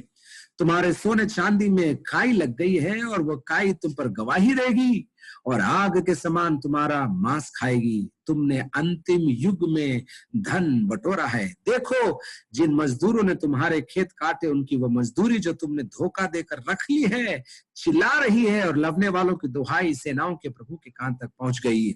तुम पृथ्वी पर भोग विलास में लगे रहे, और बड़ा ही सुख भोगा। तुमने इस वध के दिन के लिए अपने हृदय का पालन पोषण करके उसको मोटा ताजा किया है। तुमने धर्मी को दोषी ठहराकर मार डाला, वह तुम्हारा सामना नहीं करता। अरे गजब, गजब, क्या समझाऊं मैं, क्या बोलूं इसमें से, मुझे भी घबराहट हो रही इन बातों को आपको कहते हुए। सिबिल स्कोर, ओके, कितने लोगों ने सिबिल स्कोर के बारे में सुना है? सिबिल स्कोर, आजकल के हमारे मॉडर्न जवान बच्चे लोग, सिबिल स्कोर क्या है तेरा, सिबिल क्या स्कोर है? सिबिल स्कोर यानी कि क्रेडिट स्कोर। इसका मतलब एक शब्द में बताता हूं, आपको बैंक ऋण दे सकती है कि नहीं सकती, यह है सिबिल स्कोर। जितना ज्यादा स्कोर होगा उतना अच्छा, यानी कि आप ट्रस्टवर्दी हैं, आप ट्रस्टवर्दी। अब सिबिल स्कोर के चक्कर में हुआ क्या है, सारे बैंक्स ने अपना डेटा कलेक्ट कर लिया, और डेटा कलेक्ट कर आपको मालूम नहीं पड़ता, आप तो 40 साइन करके आप दे देते हैं मोटरसाइकिल खरीदे टाइम ईएमआई के नाम से। और मैं शब्द एक बार मैं बाद में बोलूंगा इसके विषय में, ईएमआई के बारे में। आप तो साइन करके दे देते हैं 40 फॉर्म, यहाँ सब यहाँ कर दो, यहाँ कर दो, यहाँ कर दो। आपको देके सवाल पूछते बिल्कुल, कब मिलेगा पैसा, कितना देना है वो भी नहीं पूछते, कब मिलेगा, तक देना है, हाँ वो तो हो जाएगा। बस आपने, क्या बताऊं मैं, आपका फ्रीडम आपने साइन करके उनको दे दिया, साइन करके उनको दे दिया। यहां पर आप इकोनॉमिक दुनिया के बारे में अगर मैं आपको बताऊं, आप समझिए, क्रेडिट कार्ड में, मेरी वाइफ भी सुन रही होंगी ऐसा मैं अनुमान लगाता हूं, हमारे शादी के शुरू के दिनों में बड़े जोश में था मैं क्रेडिट कार्ड लेकर आया, इंप्रेस करने के लिए मैंने क्रेडिट कार्ड, अपन को एबीसीडी नहीं मालूम, क्रेडिट कार्ड में तो हाँ ये तो होता है, बस शिप करो और पैसे ले आओ, बाद में दे देंगे पैसे। तो हमने उस समय पर शादी के शुरुआती दिनों में हमने एक कीबोर्ड खरीदा, 12,000 का कीबोर्ड था। आप विश्वास नहीं करेंगे, 40,000 रुपये मैंने दिया उसको किस्तों में। फिर मेरे को अक्ल आई और मैंने बोला 12,000 की चीज 40,000 मैंने 2 साल में दिया, इससे बड़ा मूर्ख और कौन हो सकता है। फिर मैंने उसको कैंची से काट दिया और उसको फेंक दिया। उसके बाद करीब 10-12 साल तक क्रेडिट कार्ड में हाथ नहीं लगाया। लेकिन अब जब मैं इस्तेमाल करता हूं तो केयरफुल इस्तेमाल करता हूं, और मैं उसके बारे में आपको और भी समझाऊंगा। खैर, मैं क्या बोल रहा हूं, बैंक्स का डेटाबेस कलेक्ट हो गया है, और बैंक्स का डेटाबेस कलेक्ट होने के नाते आपका एक चेक बाउंस होता है, एक चेक बाउंस होता है, आपका सिविल रेटिंग गिरता है। और अगर आपका सिविल रेटिंग गिरता है तो छोटे शब्द में बोलूं, आपका ईएमआई बढ़ेगा, आपकी क्रेडिट वर्दीनेस बोलते हैं इसको एक फाइनेंशियल लैंग्वेज में, क्रेडिट वर्दीनेस आपकी कम हो गई। आपको तो मालूम नहीं पड़ा, 400 रुपए तो कटे, कोई बात नहीं यार, अगले महीने दे देंगे, लेकिन आपका सिविल खराब हो गया। इसलिए जब आज की तारीख में जब आप लोन लेने जाते हैं, आपको मालूम नहीं पड़ता, जो एजेंट होता है या जो फलाना आदमी है वो तो आपका पैन कार्ड लेता है। अब वो भी एक बहुत बहुत बहुत बहुत खतरे से भरी हुई दुनिया है, पैन और आधार कार्ड। और मैं उसके बारे में 2 शब्द बोलूंगा ताकि आपको ये समझ में आए हो क्या रहा है, आखिर हो क्या रहा है। इकोनॉमिक दुनिया की अपन बात कर रहे हैं, ठीक है। तो आप जब एक चीज क्रेडिट पर लेते हैं, आप अपनी फ्रीडम उस कंपनी को बेच रहे हैं। और मुझे क्षमा करें सुनने वालों में कोई क्रेडिट कार्ड का या ऐसे बिजनेस करते हैं तो सच्चाई आप जानते, इसलिए मुझे डर नहीं है, लेकिन मैं आपको समझा रहा हूं। मैं इतना आपको बताना चाहता हूं, आप ईएमआई में कोई चीज ना खरीदें। बोले कि ईएमआई से तो मेरा घर चल रहा है। नहीं, ईएमआई आपकी मदद के लिए नहीं है, आपके गले पर आप छुरी रख रहे हैं ईएमआई से। मैं आपको समझाता हूं, 55,000 की मोटरसाइकिल है, आप ईएमआई में लेकर आते हैं, 80,000 आप देते हैं। ये 30,000 अगर आपने पहले बचा लिए होते, बचत करते आप, तो आपको ये 55,000 की मोटरसाइकिल बाद में खत्म होते होते 45 या 40 में आपको पड़ जाती। मैं इतना ही आपको कहना चाहता हूं, चंद शब्दों में आपको मैं कहता हूं कि आप ईएमआई के चक्कर में ना फंसे। उल्टा अगर आपको टीवी खरीदना है, मोटरसाइकिल खरीदना है, तो आप बचत करिए, नहीं तो आप रुकिए। और ईएमआई के फैशन में आकर मैं ऐसे लोगों को जानता हूं जिनकी तनख्वाहें 70,000, 80,000, 90,000, एक मेरा मित्र 1.25 लाख है, कमाता है, और 20 तारीख तक वो रोड पे आ जाता है। 1.25 लाख कमाता है, साल में नहीं बोल रहा हूं, महीने में, और 20 तारीख के बाद फोन करता है, यार कुछ पैसों का एडजस्टमेंट है क्या। ऐसे मैं आपको क्या समझा रहा हूं, क्योंकि ईएमआई में कर जाता है, 20,000 उसके चला जाते हैं, 10,000 उसके चलाते हैं, 8,099 उसके चले जाते हैं, और लास्ट में क्या बचता है, हवा। तो जब तक आपके पास बचत ना हो, खैर मैं वो ये एडवाइस देने के लिए मैं नहीं बैठा हूं, फाइनेंशियल एडवाइजर मैं नहीं हूं, लेकिन मैं इतना ही मैं कहना चाहता हूं, इकोनॉमिक वर्ल्ड में आपको केयरफुल रहना है। अब मैं एक चीज आपको समझाता हूं, आपने ये स्कैम सुना, मोदी, विजय मल्ल्या, कल के अखबार में, कल आपने पढ़ा ना, मालूम नहीं पड़ा, अप्रैल में गायब हो गए। एसबीआई ने आरबीआई को कंप्लेन किया कि हमारा साल भर से 400 करोड़ रुपए लेके बासमती के चावल बनाने वाले गायब हो गए, बासमती चावल एक्सपोर्टर गायब हो गए, और वो दूसरे देश में जाके बस गए। साल भर बाद एसबीआई की नींद जगी, तो बोला अरे कहाँ है हमारे 400 करोड़, तो बोला वो तो पहुंच गए, तो उनके ऊपर केस किया है। ये क्या हो रहा है, आप समझाता हूं मैं आपको। 100 रुपए की चीज है, सेटिंग के कारण मैंने बोल दिया ये 1,000 रुपए की चीज है, तो 1,000 रुपए रखकर मैंने 10,000 रुपए ले लिया, 10,000 रुपए स्वाहा हो गए। ये तो 1,000 की थी नहीं, और ये नीचे गिरी। फिर इसको बोलते हैं एनपीए, नॉन परफॉर्मिंग एसेट, यानी कि ये बंदा अभी पैसा दे नहीं पाएगा। आपको मालूम, भारत के अंदर एनपीए इतने हैं, पिछले दिनों में भी पार्लियामेंट में इसको लेकर बहुत घमासान हुआ था, पार्टियों ने उस मुद्दे को उठाया था कि क्यों आप एनपीए को। मैं ये क्यों बोल रहा हूं, आपको शेयर कर रहा हूं। इकोनॉमिक दुनिया हिली हुई है, पेपर पर बनी हुई है। कल मैंने आपको रिलायंस का और जियो का उदाहरण दिया है। 24 दिन के अंदर जब अर्थव्यवस्था गड़बड़ा गई, शेयर मार्केट जब गिरा, हमारे बड़े भाई को जाकर फेसबुक से 10% अपनी कंपनी को बेचकर पैसा लेकर आना पड़ा। मुकेश अंबानी जी की बात कर रहा हूं। उसके बाद 2 बार और उन्होंने अपने शेयर्स को बेच दिया, क्योंकि उनका डेट इतना बढ़ गया। एक और इंटरेस्टिंग चीज मैं आपको बोलता हूं, मैं डेट टू जीडीपी रेशियो करके एक चीज है, डेट टू जीडीपी, यानी कि पूरा देश का जीडीपी, जो हिंदी में जो भी है जीडीपी, यानी कि ग्रॉस डोमेस्टिक प्रोडक्ट, अगर 100 रुपये का उत्पादन है, 100 रुपये का उत्पादन है, तो आप विश्वास नहीं करेंगे, मैंने आज चेक किया, भारत के अंदर अगर 100 रुपये की चीज है तो उसमें से 68 रुपये लोन है, 68 रुपये लोन है। अमेरिका का तो 130 रुपये लोन है। उल्टा मैं समझाता हूं आपको। अगर आपको लगता है कि मैंने 100 रुपया कमाया, तो आज की तारीख में भारत के आंकड़ों के अनुसार 68 रुपया उसमें से लोन है, 68 रुपया, और आपका तो जोड़ा ही नहीं हो, तो केवल देश का ही जोड़ रहा है। सो डेट टू जीडीपी, यानी कि केवल कागज छाप छाप के नोट बना बना के आपको दे रहे हैं, इसके पीछे अर्थव्यवस्था कुछ नहीं है। वो खोखा खड़ा कर रखा है, और एक दिन ये खोखा गिरेगा, और जब गिरेगा तो बोलेंगे सेंसेक्स क्रैश हुआ। अरे भैया, सेंसेक्स क्रैश तो हो, लेकिन हमारे घर की दाल रोटी क्यों रोक रहे हो आप? क्योंकि आपने ये हवा में खड़ा किया था, कुछ था ही नहीं। कागज में आपने लिख कर दिया 1000 रुपए की चीज है, 10,000 रुपए आपने कागज में उठाया, और फिर आप दे नहीं पाए, एनपीए हो गया, एनपीए हुआ तो बैंक डूबा, तो जो मैंने 1000 रुपए निवेश किया था वो खत्म हो गया। कहने का मतलब इकोनॉमिक दुनिया के अंदर भी ये हो रहा है। ऑयल का मैंने कल रात को बोला, इसलिए मैं तेल का खेल के बारे में कल रात को मैंने आपको शेयर किया, कैसे तेल डिटरमिन करेगा कि क्या हो रहा है। और मैंने आपको बोला इसकी बिडिंग होती है, बिडिंग किस प्रकार मई महीने में अप्रैल की रेट, मई महीने के लिए अप्रैल में बिडिंग होती है, और मई महीने की रेट 0 आई थी, 0 तेल की, यानी कि सऊदी अरब जैसे देश बोल रहे थे भैया ले जाओ मत देना, तो भी लोग तैयार नहीं थे, क्योंकि रखे कहां, फ्री में दे रहे हो तो भी रखने के लिए जगह तो चाहिए। उस कारण इस हालत में है कि तेल लेने को तैयार नहीं है। अगर ऐसी इकोनॉमी चलेगी तो फिर आप समझ कर देखिए क्या होने जा रहा है। एक और सुंदर चीज बताता हूं, उसके बाद में अगले मुद्दे पर चलूंगा, समय आगे बढ़ रहा है। कैशलेस इकोनॉमी, कितना सुनते कितना अच्छा लगता है, कैशलेस इकोनॉमी।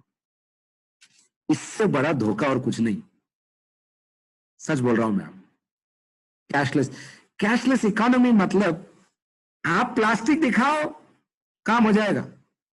नोट के समय तो नोट तो था, लेकिन अभी तो ये भी नहीं है।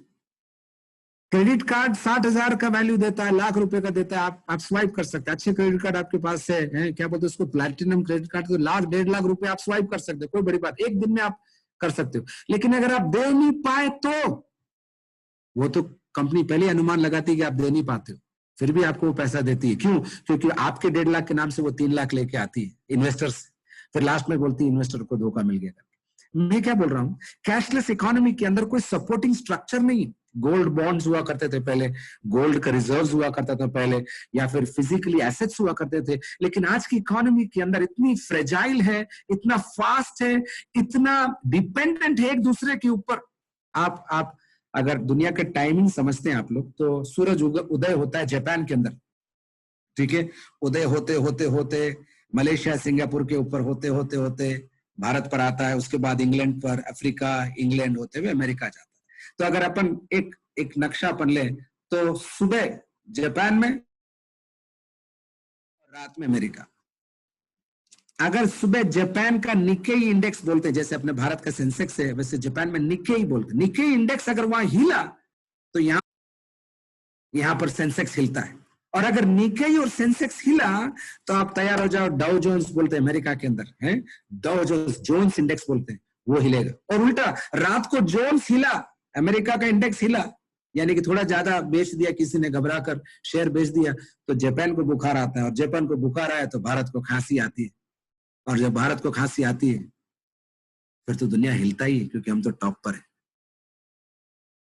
लेकिन मैं क्या बोल रहा हूं, इकोनॉमिक दुनिया के अंदर जो उथल पुथल मच रहा है, तेल के कारण जो उथल पुथल मच रहा है, जो बिना बेस के, बिना आधार के जो इकोनॉमी इसको बढ़ाने की बात कर रहे हैं, बुलेट ट्रेन की बात कर रहे हैं आप, मुझे गर्व है मेरे देश में बुलेट ट्रेन आ रहा है, लेकिन ये डर है।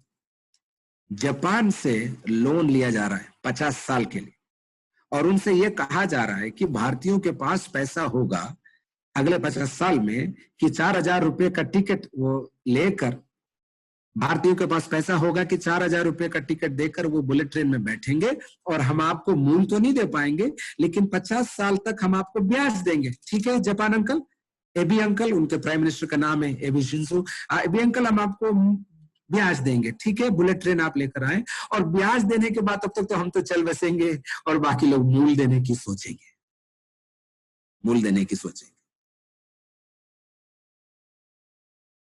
एक और उदाहरण बोल देता हूं आपको समझाने के। एयरपोर्ट्स का विकास हो रहा है पूरे भारतवर्ष में, इसको BOT बोलते हैं, build operate and then trade है। मतलब मैंने, सरकार के पास पैसा नहीं है, इसलिए मैं बनाता हूं एयरपोर्ट और मैं चलाऊंगा, और मैं बनाऊंगा build own and transfer, BOT, क्षमा करें, मैं बनाऊंगा, मैं चलाऊंगा, मेरा मुनाफा मैं कमा लूंगा, उसके बाद सरकार को हैंडओवर कर दूंगा, BOT। ये जो आपका जो रोड्स बन रहा है, हाईवे बन रहे हैं, टोल क्यों लेते हैं, ये BOT है। L&T जैसी कंपनियां लोन लेती है बाजार से, रोड बनाती है 100 रुपए में, 150 रुपया टोल से खरीदती है और लास्ट में सरकार को ये सौंप देती है, 50 रुपए उनको मुनाफा लेकर चले जाते हैं। और उस जब तक वो 50 रुपए होता है उनको मेंटेनेंस भी करना पड़ता है। मैं क्या बोल रहा हूँ, आज की तारीख में सारी इंडस्ट्रीज, सारी कंपनीज, सारी चीजें जो प्राइवेटाइज हो रही है, आप सुन रहे हैं प्राइवेट, ये हो रहा है, BOT हो रहा है। BOT मतलब सब आप पैसा लाओ, आप बनाओ, बाद में मेरे को देना।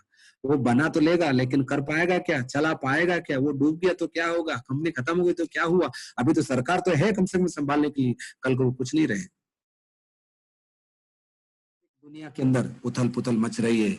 मैं आपको इतना ही कह रहा हूं, बाइबल में लिखा है अंत के दिनों में ऐसे दिन आएंगे। आपको सोचना है कि अभी तो 100 साल और बाकी है यीशु मसीह के आने में, या फिर बहुत जल्दी है। और मैं उसमें प्रकाशित वाक्य के 12 और 13 अध्याय के अंदर के एग्जाम्पल्स को भी यूज करना चाहता हूँ। 1 मिनट और इस विषय पर रुकूंगा मैं, फिर मैं आगे चलूंगा। आपको मालूम ना, लीस्ट ऑफ द मार्क के लिए कुछ लोग मजाक बोलते 666, बहुत बड़ा विषय है। आपने आधार कार्ड जब बनवाया, मेरे जैसे लोगों ने चश्मा खोला और अपनी आंखों का बायोमेट्रिक करवाया, आंखों का। आपने बहुत बड़ी मदद करी है मेरे भारत सरकार की, और आपने मदद ये करी है कि आपने अपनी आंखों का डेटा सरकार को दिया। कुल मिलाकर अगले 5 से 7 साल के बाद आप कहां जाएंगे, कहां खाएंगे, कहां रहेंगे, क्या करेंगे, किस धर्म का पालन करेंगे, किसको पैसा, किससे पैसा लेंगे, ये पूरी जानकारी आपने सरकार को दे दिया और आपने साइन किया है। हर बार आपसे लेते हैं वो साइन करके, और आप साइन करके उनको देते हो कि सर कोई दिक्कत नहीं, आप ले। मैं तो आज आपको बोल रहा हूं, अभी हम लोग कार में जाते हैं, 2 महीने से हम लोग ट्रैवल नहीं कर रहे हैं, शुक्र है हम घर पे आराम से। लेकिन जब कार में जाते हैं, अभी नया एक फंडा आया ना, आपको मालूम, दिसंबर से, कौन सा था, टोल टैक्स, कौन सा नाम भूल रहा हूँ मैं उसको, ई-टोल है, नाम भूल रहा हूँ उस चीज का, कोई हेल्प करिए मुझे। FASTag, thank you. फास्टैग इतना कन्वीनियंट है, अरे यार टोल में लाइन में लगने की जरूरत नहीं है, शू करके निकल जाओ। आपको मालूम नहीं है, इसको बोलते हैं बिग ब्रदर वॉचिंग। एक सिस्टम है जो पीछे बैठकर देख रहा है आप उदयपुर से निकलने के बाद कौन से रेस्टोरेंट में खाया, उसको मालूम है क्योंकि आपने कार्ड यूज किया।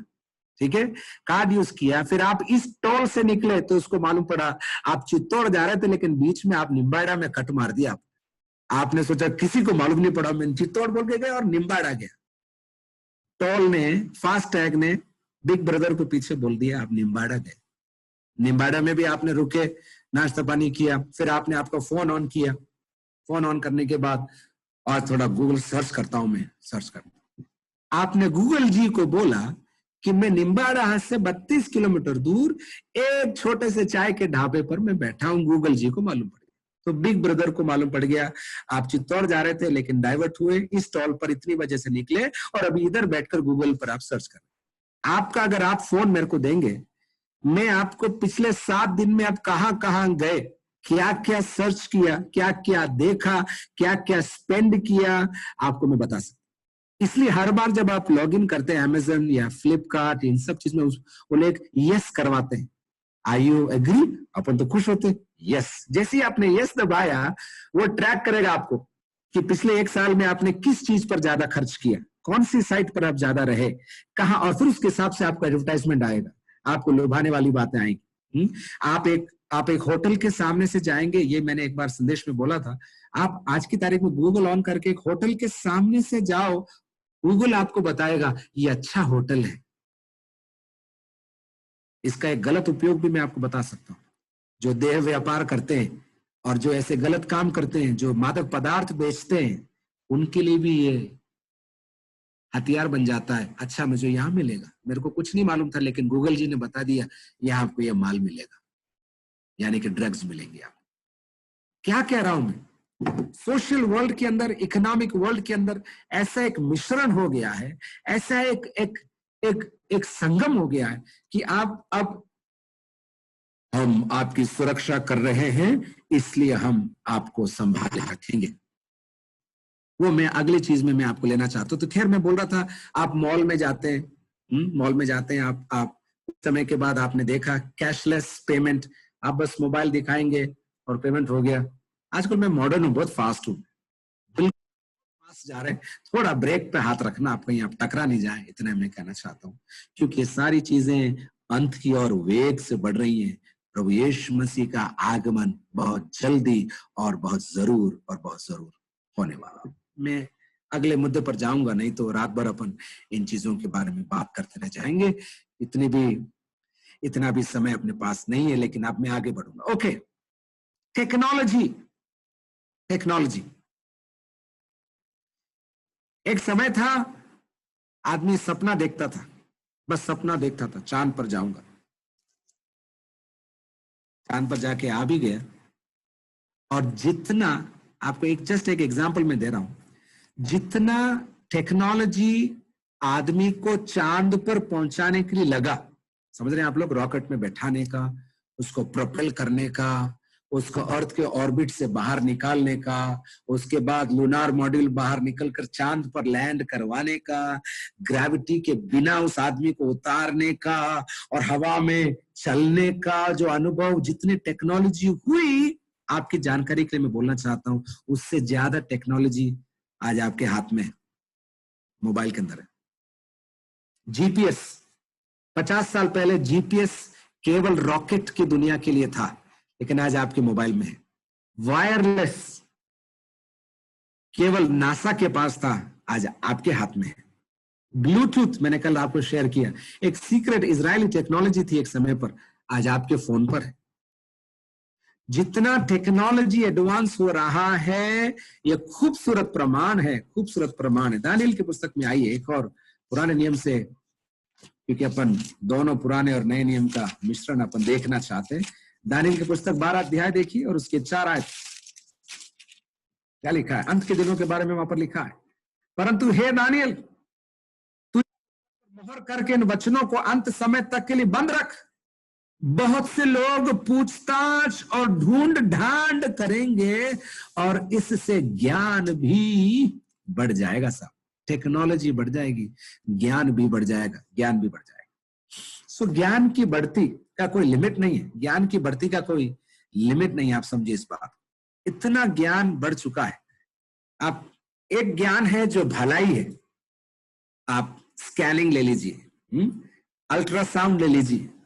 पहले केवल डॉक्टर कान लगाता था, अभी अल्ट्रासाउंड है, एमआरआई है, कलर डॉपलर है। Amazing science, amazing. मतलब आप लोकल भाषा में बोले फ्यूज हो जाए आपका, इतना टेक्नोलॉजी इतना एडवांस हो चुका है। आप व्हाट्सएप, अभी ये जूम आप देखिए ना, मैं मेरे इधर बैठा हूं, आप आपके घर में बैठे हैं और ऐसा लग रहा है कि अपन बात कर रहे हैं। और चिंता का विषय तो यही है कि लॉकडाउन खुल जाएगा तो भी लोग बोलेंगे मीटिंग की क्या जरूरत है, जूम ही कर लो, है? क्योंकि लोगों को ह्यूमन इंटरेक्शन से वैसे ही हेडेक है। मैं किसी को देखना नहीं चाहता, मिलना नहीं चाहता, दूर से सलाम करना चाहता हूं। अब तो दूर से नहीं बोलेंगे, जूम से सलाम करना चाहता हूं, ताकि पास आने की हेडेक नहीं, चाय पाने की पूछने की हेडेक नहीं, बस दूर से सलाम। सब बढ़िया है? हाँ बढ़िया। बस लौट कर आते हैं, टेक्नोलॉजी की बात अपन करेंगे। ओके, मैंने दानिएल 12 से बोला। ओके, प्रकाशित वाक्य 13 में आइए, मैंने इसका हल्का से जिक्र किया है और मैं एक बार और इसको मैं उठा ही लेता हूं इस मुद्दे को, ताकि आप तैयार हो जाएंगे अंत के दिनों के लिए। आप तो तैयार हैं ही हैं, गाड़ी का फिसलना शुरू हो ही चुका है। 13 का 5 देखिए क्या लिखा है, 13 का 15, क्षमा करिए, 13 अध्याय उसकी 15 आयत से आगे 14 से पढ़ता हूं। उन चिन्हों के कारण जिन्हें उस पशु के सामने दिखाने का अधिकार उसे दिया गया, वो पृथ्वी के रहने वालों को भरमाता था और पृथ्वी के रहने वालों से कहता था कि जिस पशु के तलवार लगी थी वह जी गया है, उसकी मूर्ति बनाओ। 15, उसे उस पशु की मूर्ति में प्राण डालने का अधिकार दिया गया था, प्राण डालने का अधिकार दिया गया था। मैं हाल में कृषि के साथ हम दोनों एक वीडियो देख रहे थे, दिल्ली के फोर्टिस हॉस्पिटल है शायद, वहां पर रोबोट है बाहर, अभी इस कोरोना के तहत ही लगाया उसको। वो आते ही आपको उसके सामने खड़ा होना है, आप जैसे खड़े होंगे आपका टेम्परेचर नापेगा और आपसे बात करेगा, आपका कुछ नहीं बोलना है आपको, केवल आपको आधार कार्ड दिखाना है। आधार कार्ड दिखाते ही उसको आपका नाम, एड्रेस, पापा का नाम, दादाजी सब उसको मालूम पड़ जाएगा और आपका टेम्परेचर के हिसाब से बोलेगा वार्ड नंबर इस तरफ चाहिए या वार्ड नंबर इस तरफ चाहिए। क्या लिखा है देखिए, मूर्ति में प्राण डालने का अधिकार दिया। मूर्ति में पुराने कुछ 10 साल पहले तो रोबोट्स वर वेरी फेक, कैसे बोलूं मैं, बहुत आर्टिफिशियल, मतलब, लेकिन उसका विपरीत कहता हूं, आज की सबसे बड़ी साइंस एआई है। एआई, आर्टिफिशियल इंटेलिजेंस, यानी कि मशीन को सिखाओ कि आदमी का काम कैसे करें, यह है एआई। यानी कि मैंने 3 बार लैपटॉप इस तरीके से खोला या मोबाइल 3 बार पकड़ा तो मोबाइल सीख जाएगा कि पास्टर पॉल को ऐसे गाने पसंद है, तो जब मैं खोलूंगा तो अपने आप को बोलने लगेगा आज ये सुनो ना, आज ये सुनो ना, कि मेरे को चुनने की भी ताकत ये छीन लेगा और छीन चुका है, आपको मालूम है। क्योंकि सुबह उठते ही पहले आप चाय, डबल रोटी और बाइबल ढूंढते नहीं हो, आप ये ढूंढते हो सुबह उठते ही।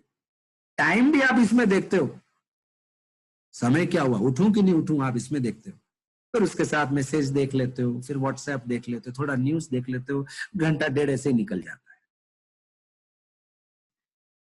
जिनको समझ में आ रहा है वो अपने घरों में बोलिए धन्यवाद यीशु। मूर्ति को प्राण देने की ताकत, आर्टिफिशियल इंटेलिजेंस। आप, और बाय द वे प्रभु का धन्यवाद हो, हर टेक्नोलॉजी का केंद्र हमारा भारत है। हमारे बच्चे मैथ्स में और साइंसेस में स्मार्ट हैं और उसकी वजह से ये फायदा मेरे को और आपको है कि अच्छी टेक्नोलॉजीज हमारे देश में। इसलिए एआई भी, आर्टिफिशियल इंटेलिजेंस, और आर्टिफिशियल इंटेलिजेंस मतलब मैं क्या बताऊं आपको, मेरे पास शब्द कम पड़ रहे हैं। हर चीज कुछ समय के बाद, आपका टीवी भी कुछ समय के बाद, आपके घरों में है वो टीवी, आपका चेहरा देखते ही टीवी खुल जाता है। आपका लैपटॉप आपको देखते ही खुल जाता है, खुलते ही सेम प्रोग्राम आप बोलते हो और वो आ जाता है। सीरी अगर आपके पास वो है, या फिर अलेक्सा है।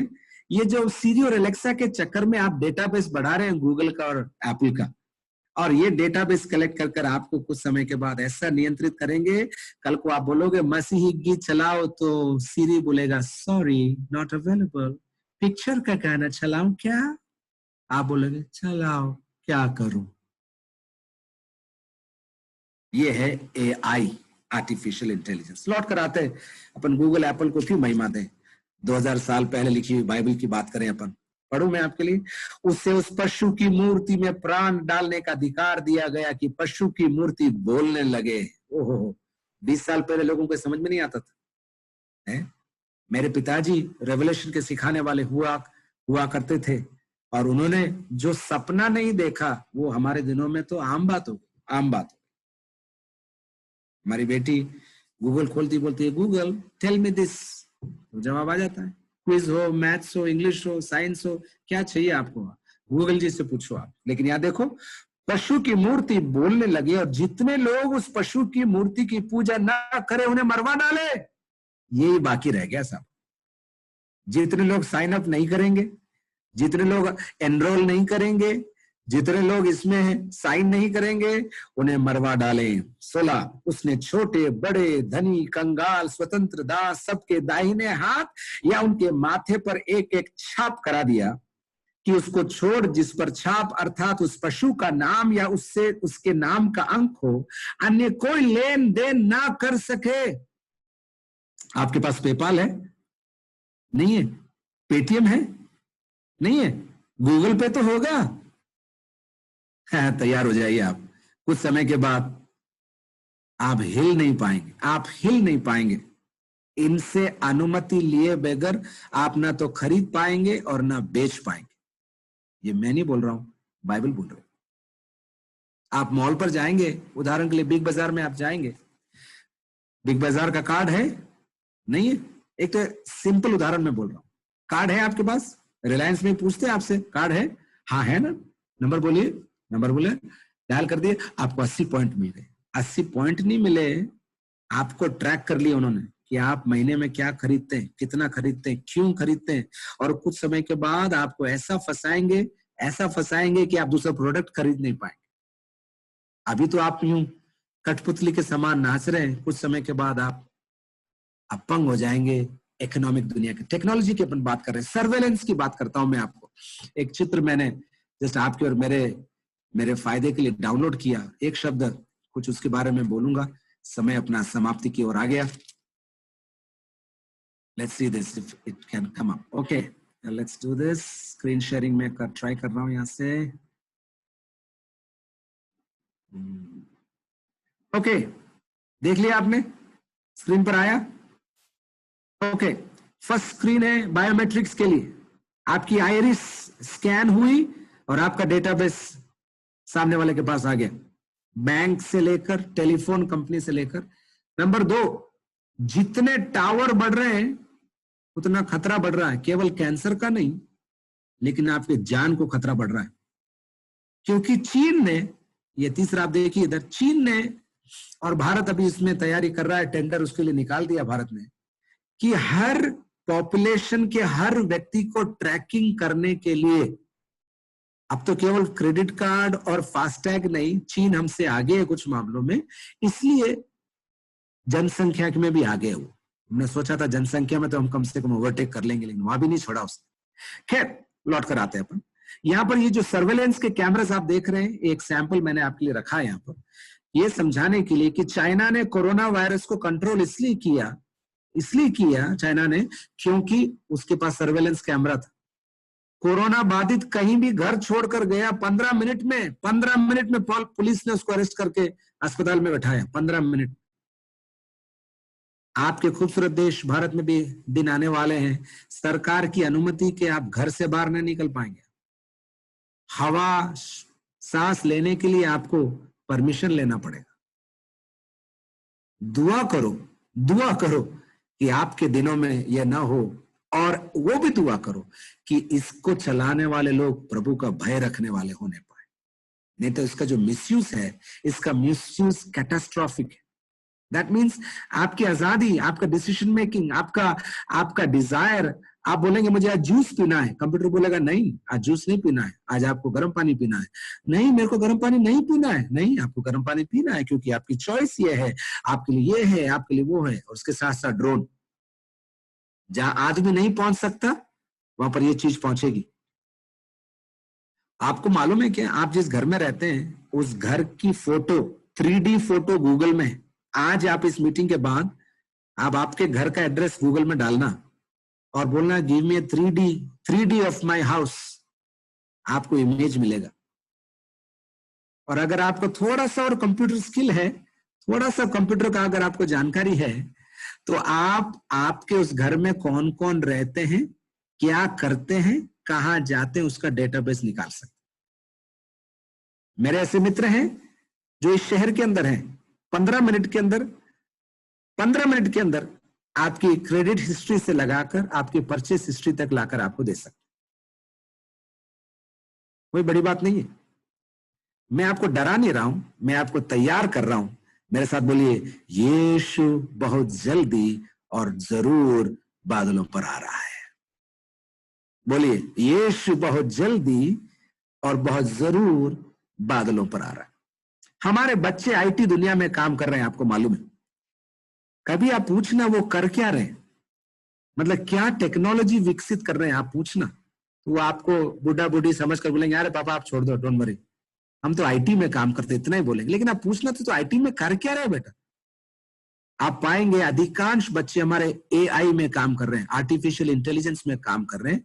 वो ये प्रभावित कर रहे हैं, प्रोग्रामिंग बना रहे हैं, कोडिंग बना रहे हैं कि 8 घंटा आपने जूम में बिताया तो ये क्यों बिताया वो ढूंढ रहे हैं।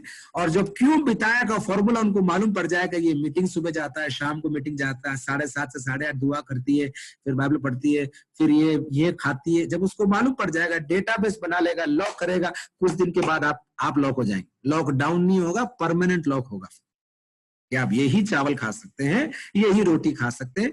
और जो इन बातों को जानते हैं वो जानते हैं कि मैं मिथ्या कथा नहीं कह रहा हूं, जो हो रहा है उसी को थोड़ा खोलकर आपको मैं बांट रहा हूं। वापस प्रकाशित वाक्य में आते हैं, 13 अध्याय में, और हम टेक्नोलॉजी की बात कर रहे हैं। तो आप मॉल में जाएंगे, हैं, बहुत जल्दी आ चुका है, आप रिसर्च आप नेट पे करें, आ चुका है। अभी तो क्रेडिट कार्ड लेकर जाना पड़ता था, पहले तो पैसे लेके जाते थे, पैसा हटा दिया साहब। फिर आपने डेबिट कार्ड आ गया, डेबिट कार्ड में भी क्या हुआ, आपने पैसा नहीं था तो क्रेडिट कार्ड आ गया। फिर आप और भी एडवांस हो गए, मॉडर्न हो गए, हम तो मॉडर्न है। तो क्या हो गया, टच आ गया, टच मोबाइल में टैप, उस टेक्नोलॉजी का भी नाम भूल रहा हूं मैं, क्षमा करें मेरे को। मोबाइल टैप करो, आप बस टैप करो मोबाइल, आपका पैसा इधर से उधर चला जाएगा, टैप करो। वो भी नहीं रहा तो अभी तो गूगल पे आ गए हैं, आप नाम बोलिए, टेज आ गया, पेटीएम आ गया। ये सारी बातें क्या आ गई, इतना ही आ गया कि आपके हाथ में कैश रखने के लिए आपको जरूरत नहीं है। लेकिन ये हो रहा है, कुछ समय के बाद ये भी हटेगा, ये भी हटेगा। और यही लिखा है, आपके हाथ में इधर या इधर या इधर छोटा सा एक चिप डालेंगे, ज्यादा आपको तकलीफ नहीं होगी, दर्द भी नहीं होगा, मालूम भी नहीं पड़ेगा, आप घबराना मत, अब मालूम भी नहीं पड़ेगा। आपको हम चिप डाल देंगे, फिर आपको फोन लेकर भी नहीं चलना पड़ेगा।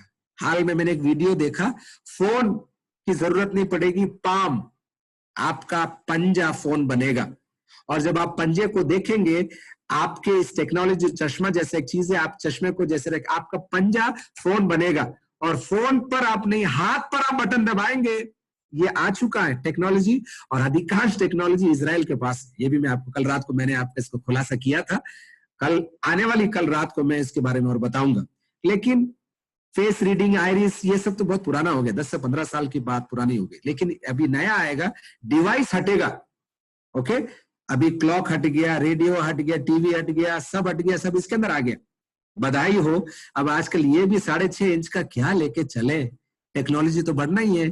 उसके बाद इधर आएगा, उसके बाद पाम पर आएगा। आपने चश्मा तो देखा ही आपने, पहले तो 3D था, लेकिन अभी आपने, मैं उसका भी नाम भूल रहा हूँ, आप जो स्पेक्स पहनी है, और 3D के समान नहीं, आप पूरी दुनिया को 3D में गूगल के द्वारा, गूगल के स्पेक्स के द्वारा आप देख सकते हैं।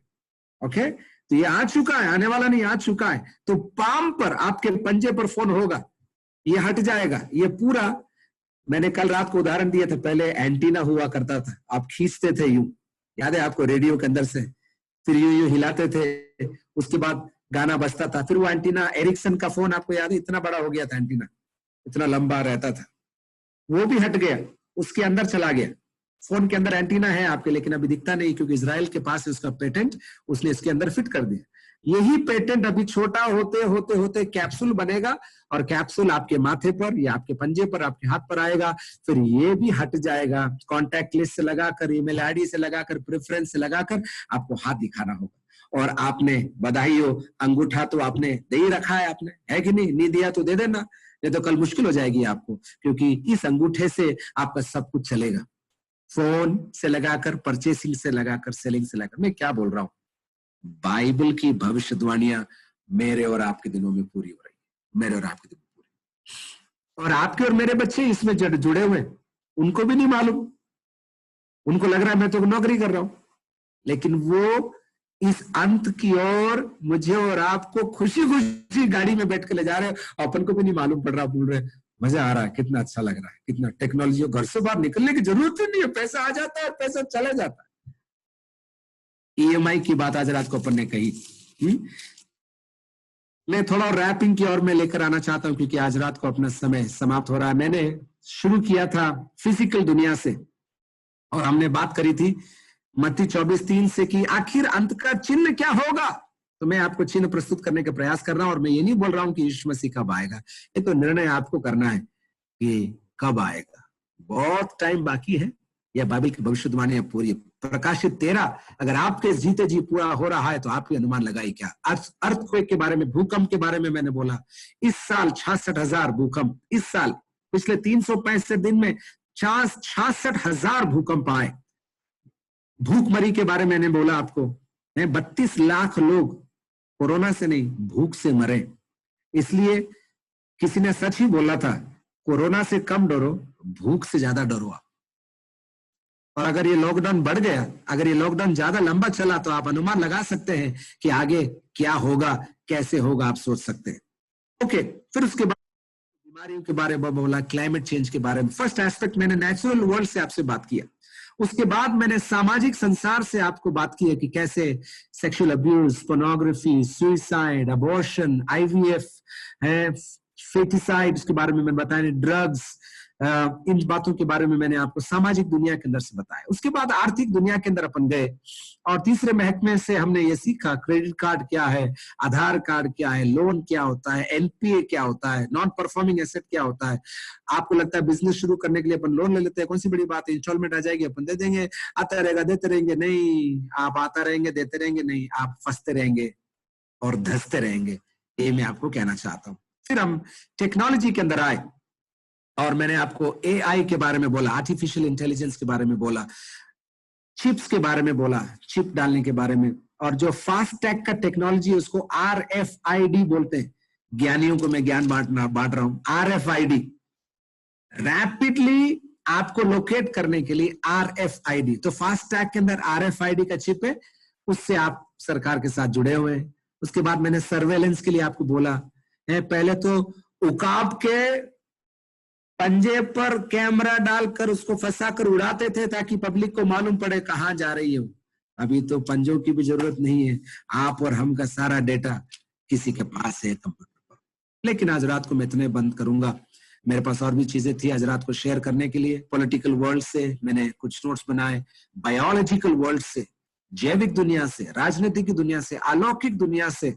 ओह, ये सारी बातें आप सोचेंगे तो आप घबरा जाएंगे, लेकिन आपको घबराने के लिए नहीं, प्रभु ने ये सारे चिन्ह मुझे और आपको इसलिए दिए हैं, इसलिए दिए हैं। अंत में एक आयत पढ़ूंगा आपके लिए मैं, लू का रचित सुसमाचार 21 अध्याय उसके 28 आयत में आइए। लू का रचित सुसमाचार उसके 21 आयत के अंदर, 21 अध्याय के अंदर, क्षमा करें, लू का 21 और उसका 28 में इस प्रकार लिखा है,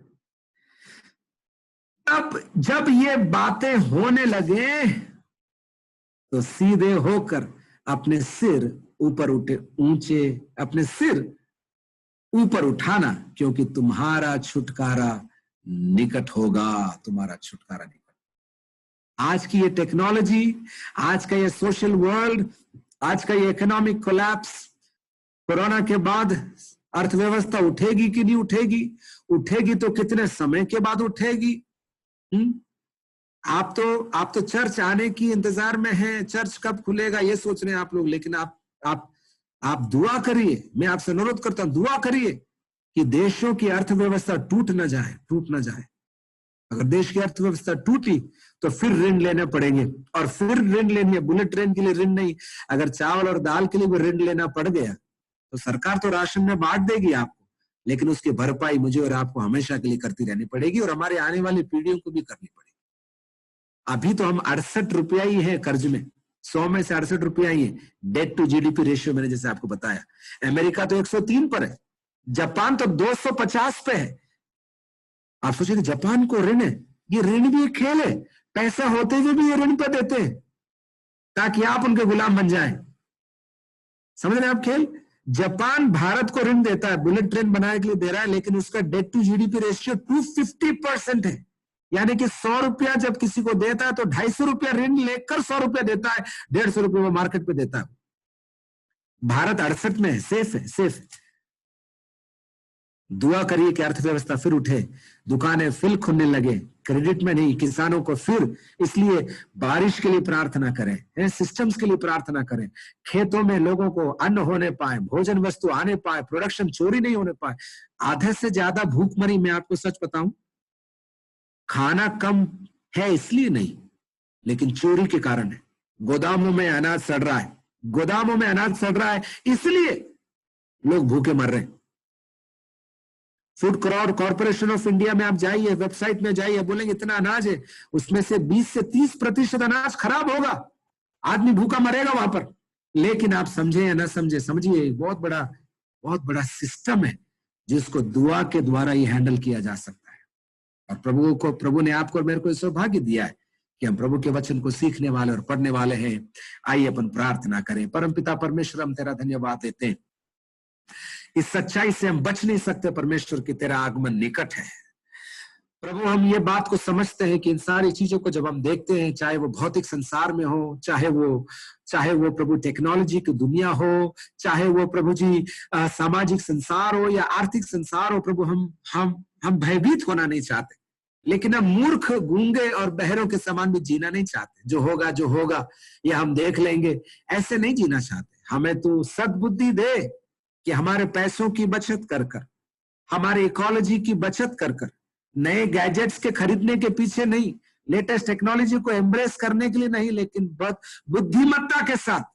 बुद्धिमत्ता के साथ हर चीज को परख कर तेरी अनुमति को पाकर हम बढ़ने पाए। हमारे बच्चों के लिए हम प्रार्थना करते हैं प्रभु, जो इन चीजों से अनजान है प्रभु जी, प्रार्थना करते कलीसिया इस विषय को सीख कर लोगों को सिखाने वाली बन जाए, ऐसी हम प्रार्थना करते हैं। प्रार्थना करते प्रभु जी, हम जो साइंस और टेक्नोलॉजी की बात किया, जान की हानि नहीं, जान को बचाने के ये काम करने पाए, ऐसी हम प्रार्थना करते हैं। यीशु के नाम से मेडिकल साइंस के लिए हम प्रार्थना करते हैं, कोरोना का वैक्सीन मिल जाने पाए, और वैक्सीन बनने के बाद प्रभु जी करोड़ों में नहीं, मुफ्त में लोगों के हाथ में आने पाए। इसलिए तू लोगों को खड़ा कर प्रभु, दानवीरों को खड़ा कर जो इसके लिए काम कर सकेंगे और दे सकेंगे प्रभु जी। हालेलुया। हमारे सारे स्टाफ के लिए, मेडिकल स्टाफ के लिए, हेल्थ स्टाफ के लिए हम प्रार्थना करते हैं। इस लॉकडाउन का लाभ उठाने के लिए तो हमारी सहायता कर, ऐसे हम प्रार्थना करते हैं। सारा आदर, सारी महिमा आपको देते प्रभु। ये शिक्षा प्रभु जी बुद्धि में नहीं, दिल में उतरने पाए, हम तेरे आमद से प्रेम करने लगे, हम तेरे आमद की बाट जोड़ने लगे, और हम तेरे आमद के लिए तैयारी में लग जाएं प्रभु जी। अन्य को सुसमाचार सुनाने में, प्रेम करने में, लड़ाई झगड़े को खत्म करने में हमारा समय लगाने पाए, अनुग्रह प्रदान कर।